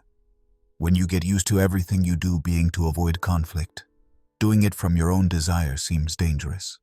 But over time, I began to trust, to understand that I could hold myself up even if things did not go as I expected, that I did not need guarantees to act from what I felt, that I did not have to prove to anyone that I was okay.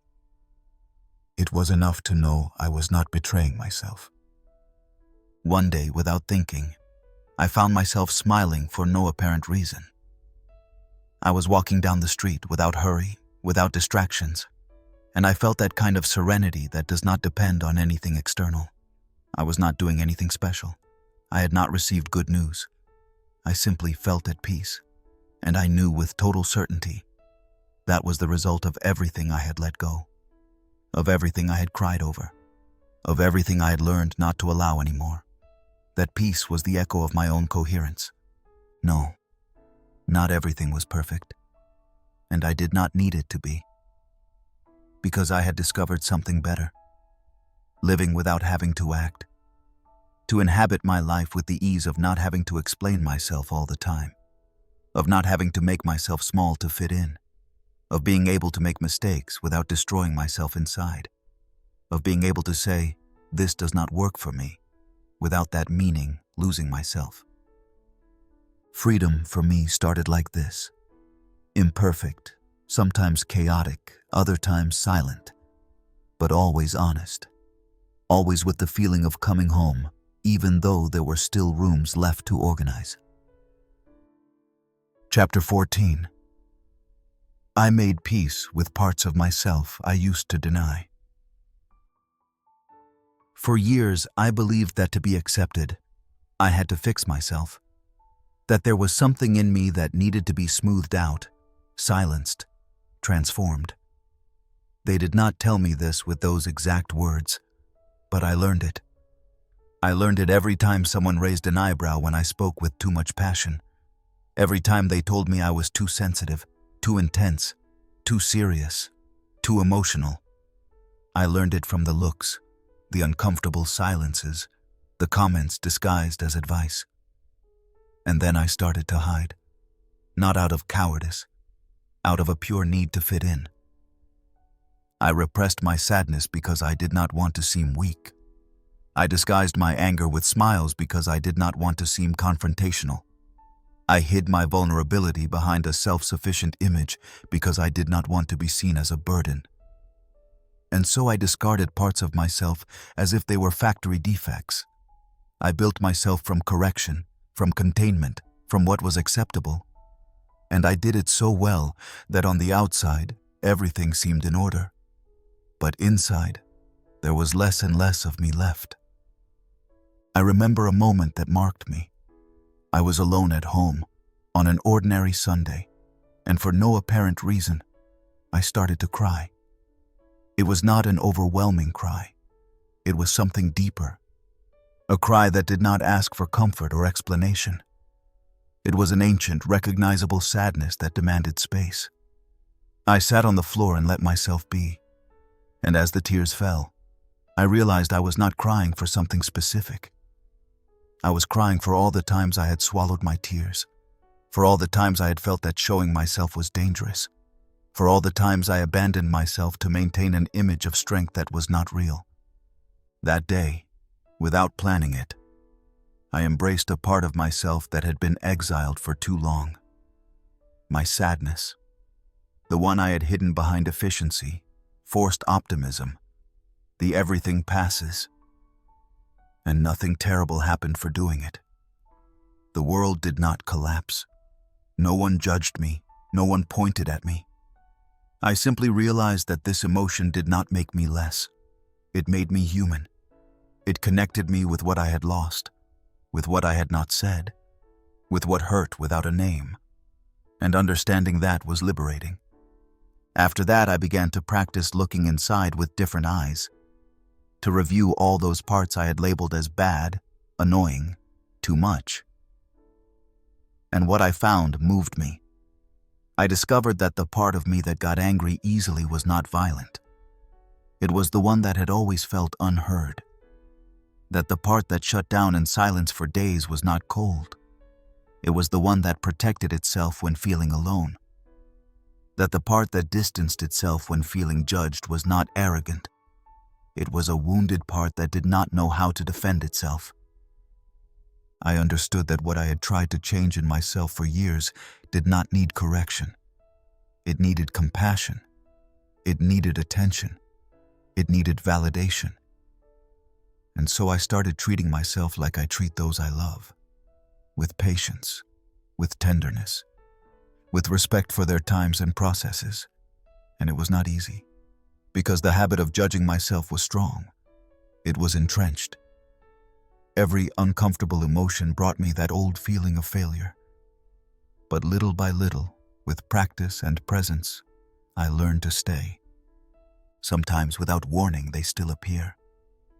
The urge to hide, the need to please, the impulse to soften what I feel. But now, I no longer deceive myself. I no longer tell myself that I am like this because it is right. I recognize the pattern. I look at it. I breathe through it. And I choose again.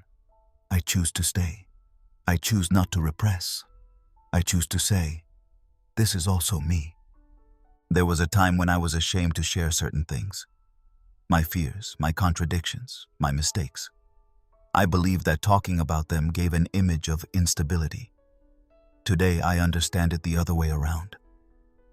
Showing myself is my greatest act of inner stability, because only someone who has learned to hold themselves together dares to be seen just as they are, without filters, without emotional makeup, without armor.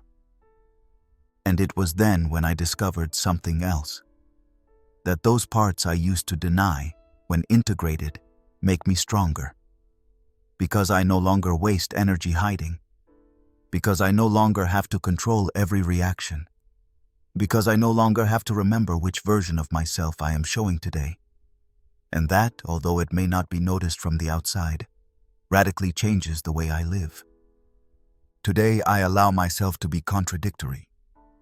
To have days when I want to talk to the world and others when I do not want to see anyone. Days when I feel confident, firm, clear, and others when I get lost, withdraw, question myself. And I no longer judge myself for that. I take it as part of the process. Because I do not seek to be a perfect version of myself.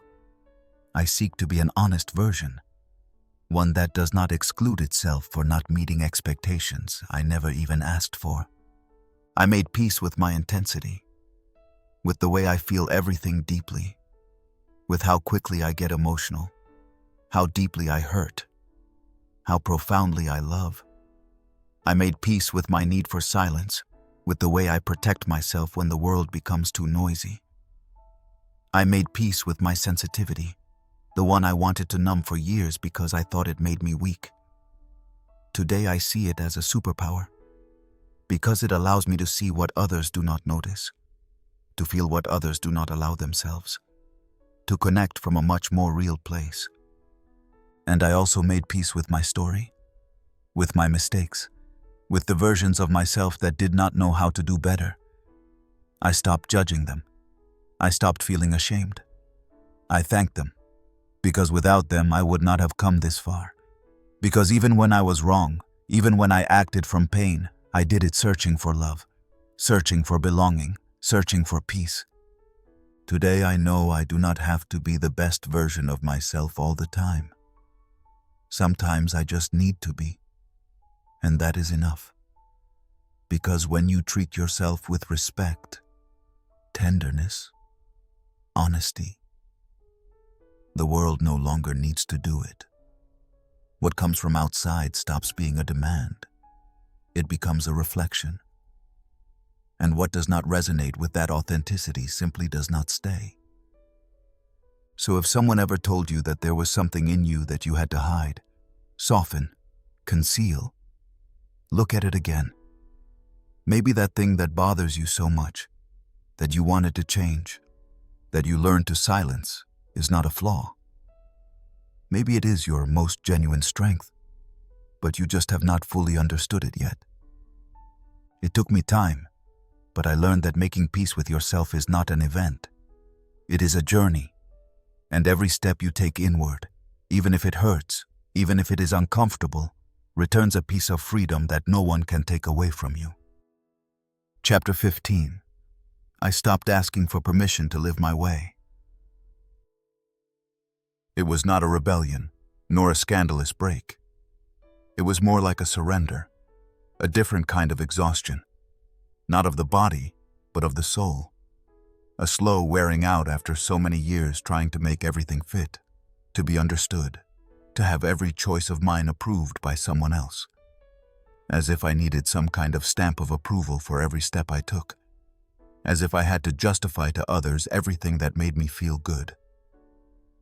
I realized this on an ordinary afternoon, after a pointless conversation. I had made a personal decision, something as simple as changing cities for a while, and I mentioned it to someone close. The reaction was neither supportive nor genuinely interested. It was a list of questions disguised as concern. Are you sure? What if you regret it later? Why did you not consult before? And at that moment, something broke. Not because of what they said, but because of what I felt hearing it. The old habit of going on the defensive, of having to explain, of having to prove that what I choose is valid. Again, that childish reflex of asking for permission to be myself. And that was the last time. I did not yell. I did not argue. I only felt inside me an unexpected clarity. I do not have to convince anyone about how I decide to live my life. I did not come to fulfill what others imagine I should be. I'm not here to fit into others' expectations, nor to be a comfortable version of myself. I came to live in peace with what I feel, with what I choose, with what I want. And that implies something that may seem obvious, but that many of us struggle with all our lives, to stop asking for permission. Every time I over-explained my personal decisions, every time I softened my desires to avoid discomfort, every time I disguised my limits with polite excuses, what I was really doing was asking for approval. I did not say it in words, but my whole body was asking. I wanted to be told, "It is okay, you can be like that." I wanted confirmation that I was not being too much, different, or selfish. And that need for validation, although understandable, had me tied up. It made me small. It turned me into an edited, cut, calculated version of who I really am. When I understood this, I did not become a harsh person. On the contrary, I became softer inside, more honest, calmer, because I was no longer wasting energy maintaining an image. I started acting from what I felt. If something did not interest me, I did not pretend. If something excited me, I did not explain it out of fear. If I made a decision that made no sense to others, I no longer tried to convince anyone. And I discovered something liberating. When you live from your truth, approval becomes irrelevant. At first, it is not easy. Because there are those who feel threatened by that change. They got used to you always consulting them, to having some invisible power over your choices, to giving opinions as if your life were shared territory. And when you stop doing that, when you simply say, "This is what I want, and I am going to do it," some people react badly. They take it as distance, coldness, arrogance. But it is not that. It is autonomy. It is intimacy with yourself. It is learning to hold your life without needing anyone's support. It happened to me with friends, family, even in romantic relationships. By marking that difference, not with aggression, but with silent firmness, many moved away. Not because I rejected them, but because I no longer found sense in explaining things that only needed to be lived. And of course, that clears out.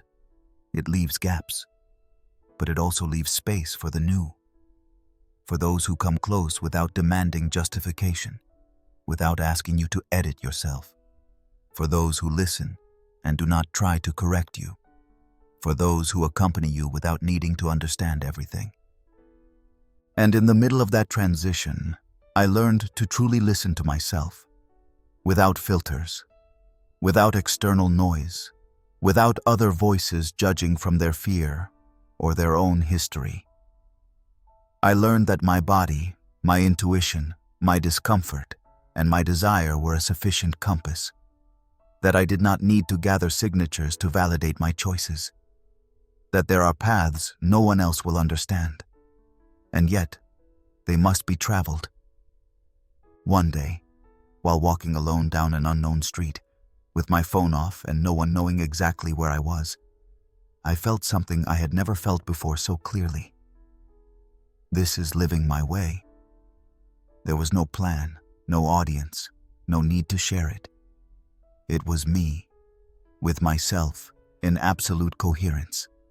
And I understood that I did not need that moment to be understood by anyone else, because I was no longer acting to be observed. I was simply being, and that for me was freedom. Today, I no longer ask permission to live what I feel.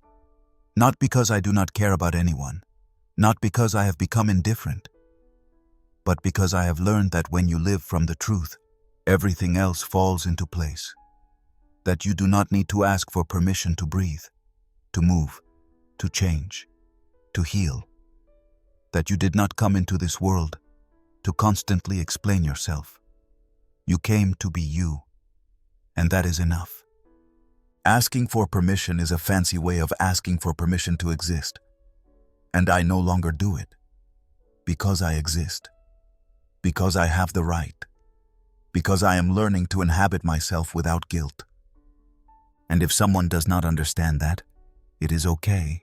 I no longer live to be understood. I live to be at peace with myself. Chapter 16. I exchanged conversations for real connections.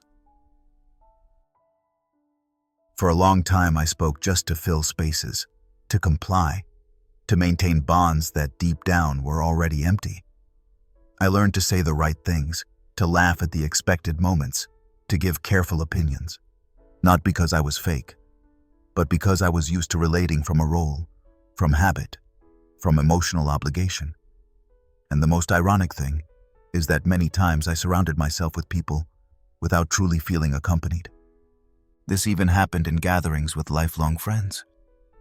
We could spend hours talking, and yet, when I got home, something inside me felt lonelier than before. As if I had only been half present. As if every conversation had been a learned script, where we all played old versions of ourselves. I do not know exactly when I started to notice it, but it was after I did some internal cleansing. When I began to listen to myself more, to pay attention to what I really felt, what I needed, what I no longer tolerated. Then I started to observe from a different place. And there it was impossible not to see the difference between talking and connecting, between being and truly being. It was uncomfortable at first, because I realized there were relationships that only worked while I kept playing the same role. If suddenly I showed myself differently, more honest, more direct, less compliant. Something became unbalanced. The atmosphere turned tense. The responses were colder. And that discomfort was the perfect thermometer. Where I could not be myself, where my silence was more uncomfortable than my presence, there was no real connection. Only a comfort pact I could no longer maintain. And I made another decision. One I did not shout out loud or post on social media. I decided to stop speaking out of obligation, to stop participating in conversations that did not nourish me, to stop pretending interest in topics that did not touch me, not out of arrogance, out of honesty, because I understood that my time, my energy, my voice were valuable resources, and I could no longer give them away to what did not do me good. That was when everything began to change. I started having fewer conversations, but more truthful ones. Sometimes more uncomfortable, but more alive. Conversations where there was no need to fill silences, where I could say, "Today I have nothing to say, but I want to be here." And that was enough. Conversations where the other person did not try to convince me or save me, just listen. Where we could talk about small things without feeling small, and also about big things without feeling strange. I remember one afternoon with a friend I had almost lost contact with. We had been talking out of obligation for years, sending automatic messages on birthdays, maintaining a kind of decorative bond, until one day we agreed to meet, and without knowing how, we let go. No filters, no masks. We said things we had never said before. We confessed mistakes, grief, exhaustion, and at the end of that talk, we both knew we had found each other again. Because this time we had not protected ourselves. We had shown ourselves. That is what I started to seek, and that is what I started to give. I moved away from what was just noise, from debates that repeat like routine, from meetings where everyone talks but no one listens. I moved away from those who did not ask how I was, only waited for their turn to speak. I even moved away from some people I cared about, but with whom I no longer shared any truth. And yes, that hurt. But it hurt more to keep pretending closeness where only remnants remained. In that space that was left free, other people came. Different people. People with whom I could share what I was ashamed to admit out loud. People who were not scared by my contradictions. Who did not need me to have everything figured out. Who listened without trying to fix me. And then I understood something that changed me inside. It is not the number of bonds that heals. It is the quality of the bond with yourself, and with the few who really see you.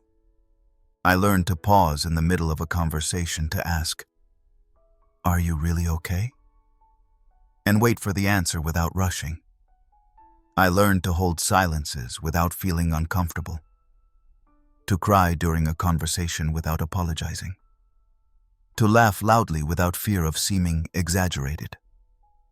I learned to name important things, even if they were difficult, even if it felt strange. Because I also understood that if someone cannot tolerate your truth, they will not be able to support your growth. Today, I no longer participate in social scenes where everything is an act. I am not interested in being part of groups where judgment floats in the air, where difference is pointed at as a threat, where depth makes people uncomfortable because it demands presence. I prefer a few bonds, but honest ones. I prefer a real talk in a kitchen over 100 empty photos at a gathering. I prefer a sincere question, even if it hurts, over a superficial compliment. I exchanged conversations for connections. Those you feel in your body. Those that leave you thinking afterward. Those that are not forgotten. And not because they were perfect, but because they were true. Because there was no need to pretend, only to be. And now, when someone new arrives in my life, I no longer focus on what they do, what they have, what they project. I focus on how they make me feel when I talk to them. If I find myself pretending, tense, calculating what I say, I walk away. If I discover myself calm, honest, free, I stay. Because what I seek is not attention. It is harmony. It is depth. It is that feeling of, here I can let my guard down. And that, when you find it, is not negotiable. Chapter 17. I began to cherish what I used to give away. There was a time when it seemed noble to give everything. All the time. All the patience. All the attention.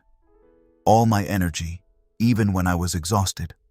All my affection, even if it was not cared for. All my willingness, even if it hurt me. I believed that was how relationships worked. That being a good person meant giving without measure. That loving meant always being available, even when no one was there for me. And it was not due to low self-esteem or not knowing how to say no. It was something deeper, a subtle fear that if I did not try twice as hard, no one would stay. As if I had to earn affection through sacrifice. As if my presence was not enough and I needed to give parts of myself to be accepted. But over time, the body warns you, and dignity does too. One day you realize that you are exhausted, not only from what you do, but from what you give without receiving anything in return. You realize that, in that endless giving dynamic, it is not the bond that breaks. It is you. It is you who starts to fade away, to dim, to function on autopilot, always attentive to others, but with no space for yourself. And then comes the fatigue. Not the kind that is solved with a nap, but that emotional exhaustion that comes from feeling that you are neglecting yourself while caring for everyone else. That feeling of being present everywhere except in your own life. That was when I started to look at what I was doing with different eyes.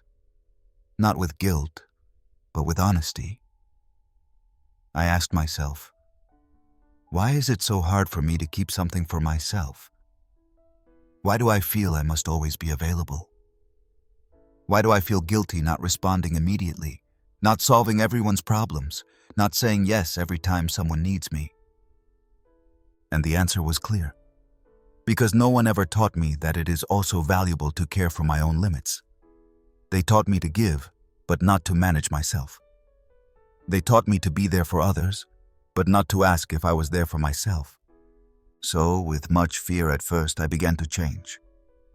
I began to pause before saying yes, to listen to what I felt before committing, to check if what was being asked came from affection or from the habit of me always being available. I started to better measure my energy, my attention, my time, not to become selfish, but to stop being invisible on my own schedule. It was hard, because there are people who are not used to you setting boundaries, who demand the version you used to give, who look at you strangely when you no longer go all out for everything, who drift away when you stop carrying the relationship on your shoulders. But with time you understand that those people did not love you, but the usefulness you represented. And losing that is not loss, it is freedom. I learned to care for my time as one cares for something scarce. Not to fill my days with meetings that do not nourish me. Not to respond to every message instantly, as if it were an existential obligation. I learned to value silence, rest, the absence of explanation. To say I cannot today, without justifying myself. To cancel plans without guilt if my body asked for calm. To hold back my words when I knew they would not be heard. But the most important thing was learning to care for my emotions. Not to expose myself to those who cannot hold me. Not to tell my wounds to those who use them for power. Not to share my achievements with those who silently envy them. To stop trying to make cold people understand my warmth. To stop looking for depth where there was only surface. And when you start caring for that, you begin to bloom. Because what once drained you now nourishes you. Because what was once sacrifice is now choice. Because you start surrounding yourself with people who value what you give, who do not take it for granted, who respect you even when you say no. There is a peace that only comes when you stop giving away your soul in installments to those who do not even know what to do with it. A peace that comes when you understand that not everyone deserves your story, your devotion, your time. That giving is not the same as emptying yourself. That loving is not synonymous with wearing yourself out. That true care begins when you include yourself on the list of priorities. And I no longer need everyone to understand my limits. It is enough for me to know that they are saving me from losing myself again. That every time I choose to keep something for myself, I am not being less generous, I am being wiser. That every time I protect my energy, I am telling myself, I see you, I hear you, I will not abandon you anymore. Today I know that caring for what I used to give away without thinking does not make me less kind. It makes me more aware. And above all, it makes me free. Chapter 18. I did not come to fit in, I came to be. For too many years I confused acceptance with belonging. I convinced myself that if I managed to fit in, then I could breathe easy. That if I managed to be liked, if I said what was expected, if I did the right thing at the exact moment, if I adapted without making too much noise, then no one would leave. No one would reject me. No one would judge me. And there lies the mistake. Because when everything you do is aimed at fitting in, what gets lost along the way is who you are. I began to change without realizing it. To alter small gestures, to keep quiet about certain opinions, to adjust the way I spoke depending on who I was with. I became an expert at reading the room, at detecting what others needed to feel comfortable.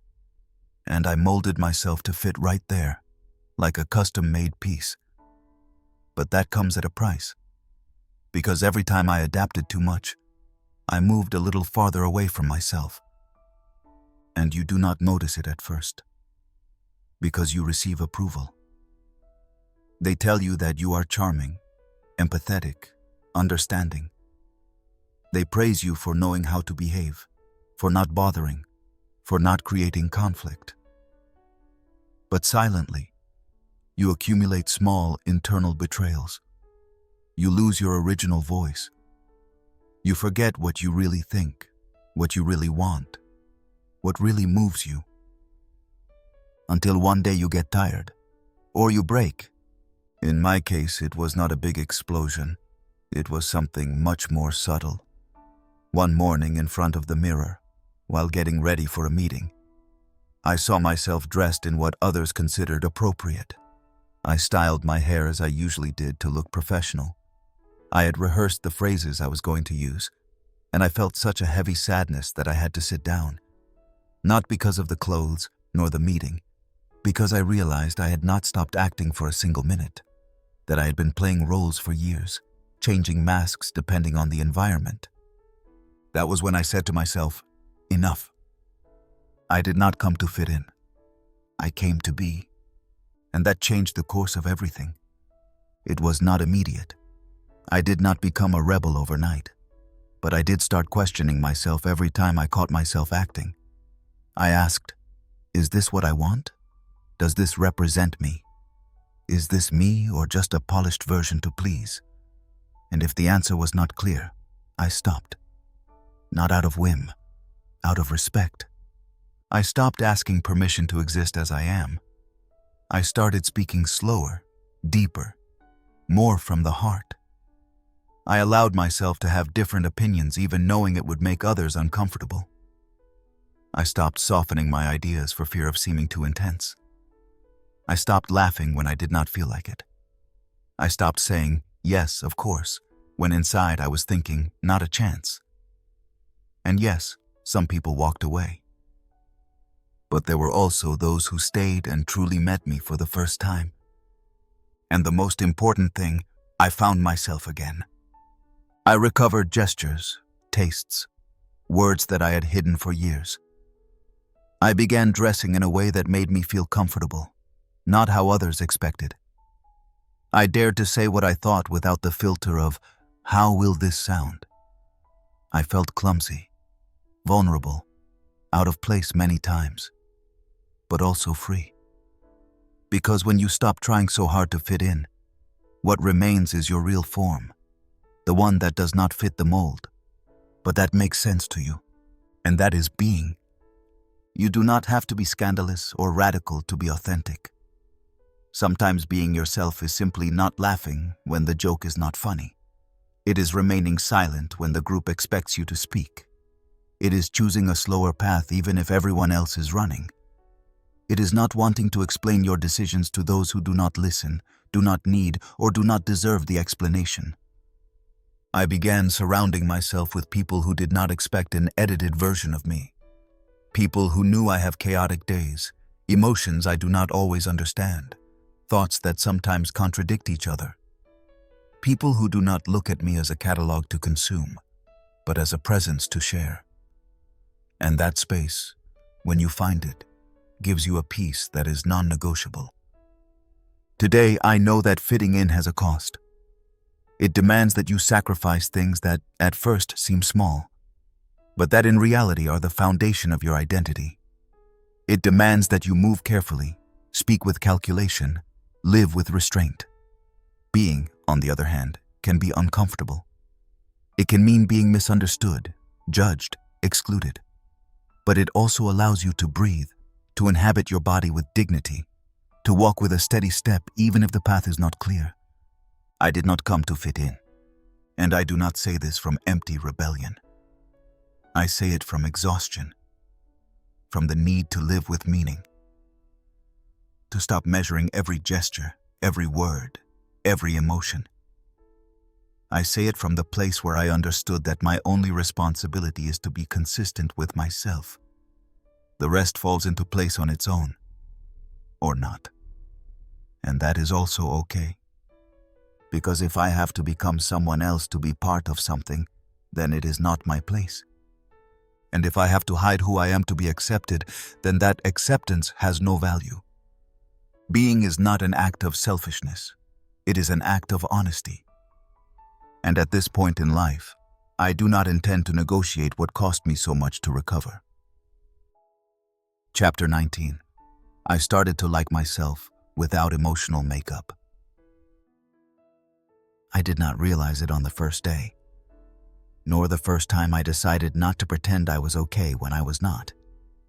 Neither when I began to share my things without wrapping them in irony or sweetening them to avoid seeming too intense. It was more of a process. Silent, but deep. Like when a flower opens quietly, yet transforms everything around it.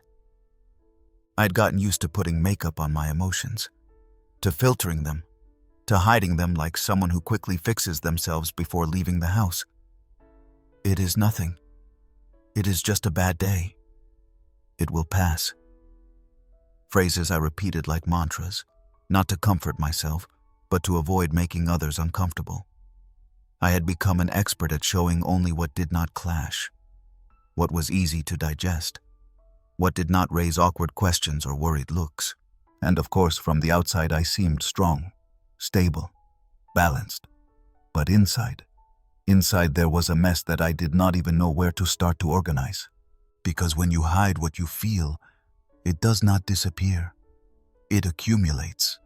It gets under your skin, into your gestures, into your silences, and it begins to weigh. Sometimes like anxiety, other times like fatigue, other times like a bad mood that even you do not understand where it comes from. And there comes a point when you get tired of holding up that version of yourself that does not resemble what is really happening. I got tired, and one day I allowed myself to go outside with a bare face. Not the face of my skin, the other one, the one of emotions without adornments. I spoke without filters. I cried without explanations. I got angry without feeling guilty. I showed myself as I was, and it scared me. I felt exposed, vulnerable, clumsy, but also, for the first time in a long time, I felt real. I remember one conversation in particular, with someone close. They asked me if I was okay, and for the first time I did not say yes, I am fine. I told them exactly how I felt, without softening it, without apologizing for being overwhelmed by something. And the most curious thing was that nothing terrible happened. They did not reject me. They did not judge me. They listened to me. They hugged me. They supported me. And there I understood something I had never fully believed, that I do not have to be okay to deserve love, that I do not have to put makeup on my emotions to be loved. Since then, I began to practice a more honest way of being in the world, more mine. I stopped hiding my sadness behind forced smiles. I stopped disguising fear with control. I stopped using sarcasm as a shield. I allowed myself to show up with all that I am, the beautiful parts and the not so beautiful ones, the controlled emotions and those that overwhelm me. And at first it was uncomfortable. Yes, because I had built my identity on an idea of emotional perfection that could not be sustained. But then it became liberating, because I understood that vulnerability does not make me weak. It makes me human. That there is beauty in saying, I cannot take it anymore. That there is strength in crying in front of someone. That there is real connection when you are not pretending anything, when you simply are. And I also started to like myself more. Not like someone who looks in the mirror and praises themselves for having done their hair well, but like someone who looks inside and recognizes themselves. I liked myself when I stopped forcing myself to be okay all the time. I liked myself when I said, today I am not okay, without justifying it. I liked myself when I hugged myself tightly after failing. When I spoke to myself with tenderness instead of punishing myself. When I gave myself permission to feel without measuring, without rationalizing, without apologizing for going through something. That does not mean I go around exposing my soul to just anyone.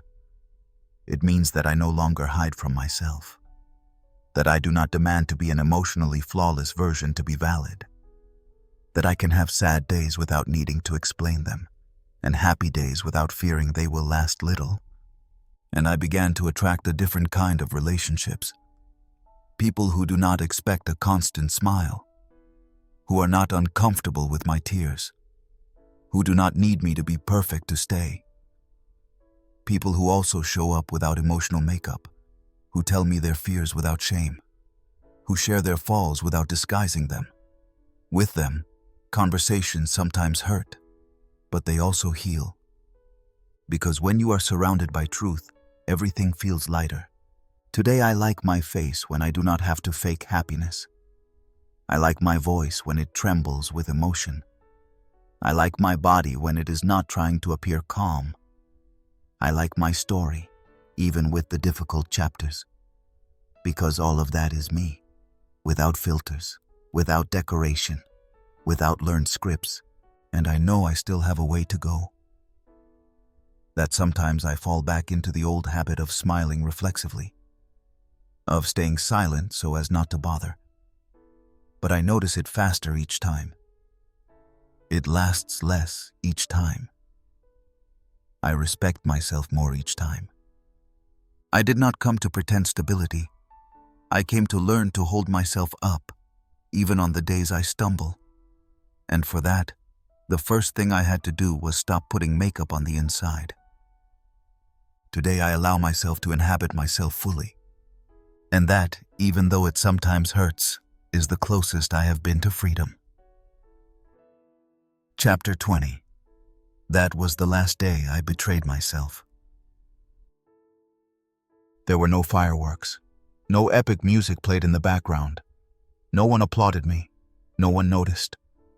But for me, it was one of the most important days of my life. Because that day I decided, without drama but with complete clarity, that I would no longer betray myself. It was not a decision made out of anger, nor was it an impulsive promise.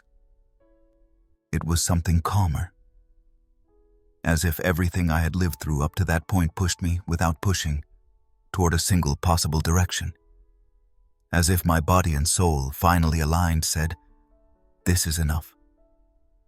I do not remember exactly what happened that morning, but I do remember how I felt.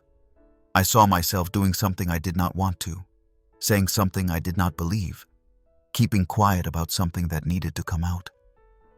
And when it was over, I sat quietly in front of the window. No excuses, no justifications. I looked inside myself as one inspects the aftermath of a storm, and there I understood that this scene was not new, that I had been repeating it for years, that I already knew this script by heart.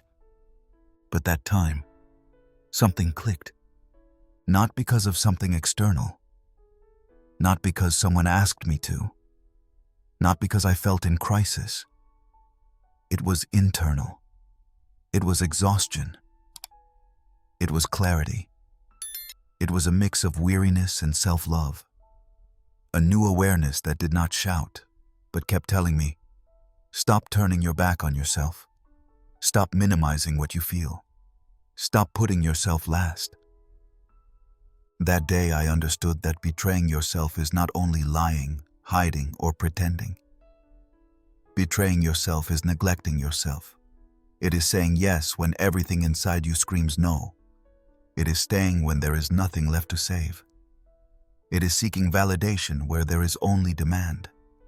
It is making yourself small so you do not bother. It is wanting to fit into places where they ask you to be less.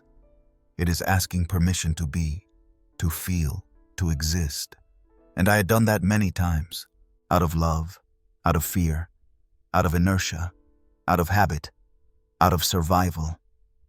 But I no longer wanted that for myself. I had grown tired of disappointing myself to please others.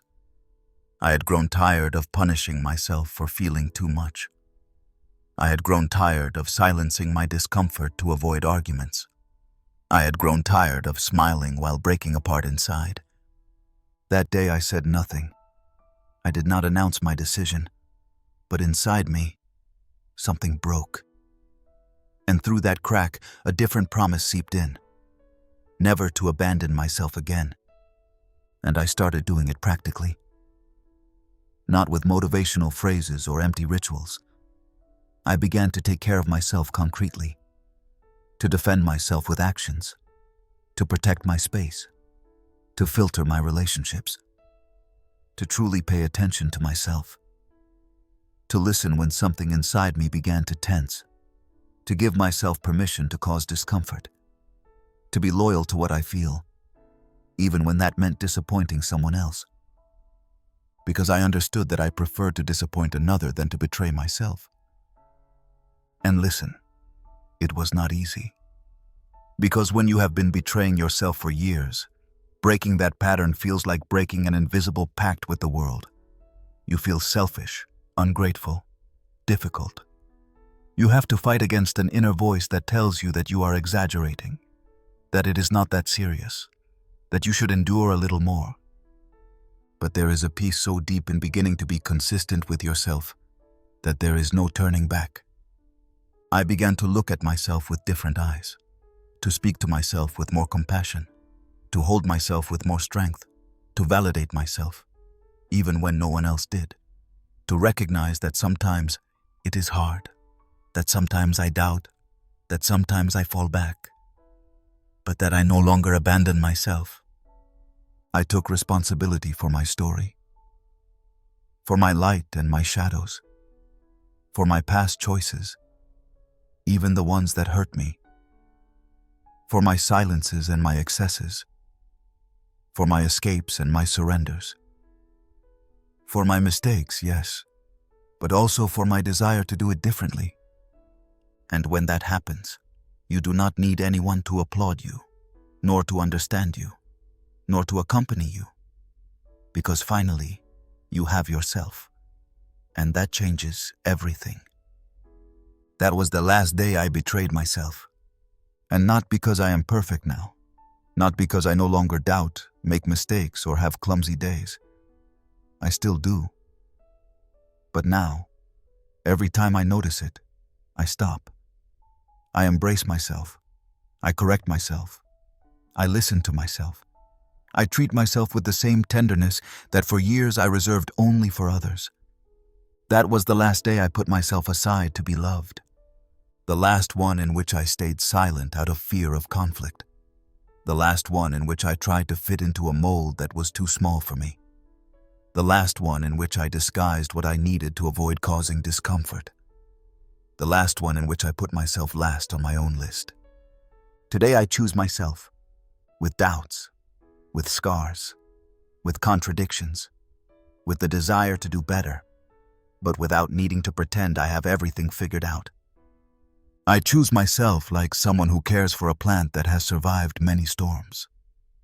Like someone who wakes up after a long fever. Like someone who returns home after having slept in many places where they did not feel welcome. That was the last day I betrayed myself. And I remember it without sadness, because it was the beginning of something I no longer want to lose. The commitment to be faithful to myself, even when it hurts. Even when it leaves me alone, even when it scares me. Because if there is one truth I have learned, it is this. No one can love me well if I do not do it first. And I, finally, have learned to do it. Thank you for making it this far. If this audiobook stirred something inside you, if it made you think, remember, or look inward, then it has already fulfilled its purpose.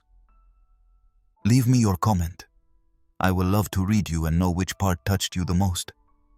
And if you want to keep listening to stories that awaken, unsettle, and transform, subscribe. See you soon.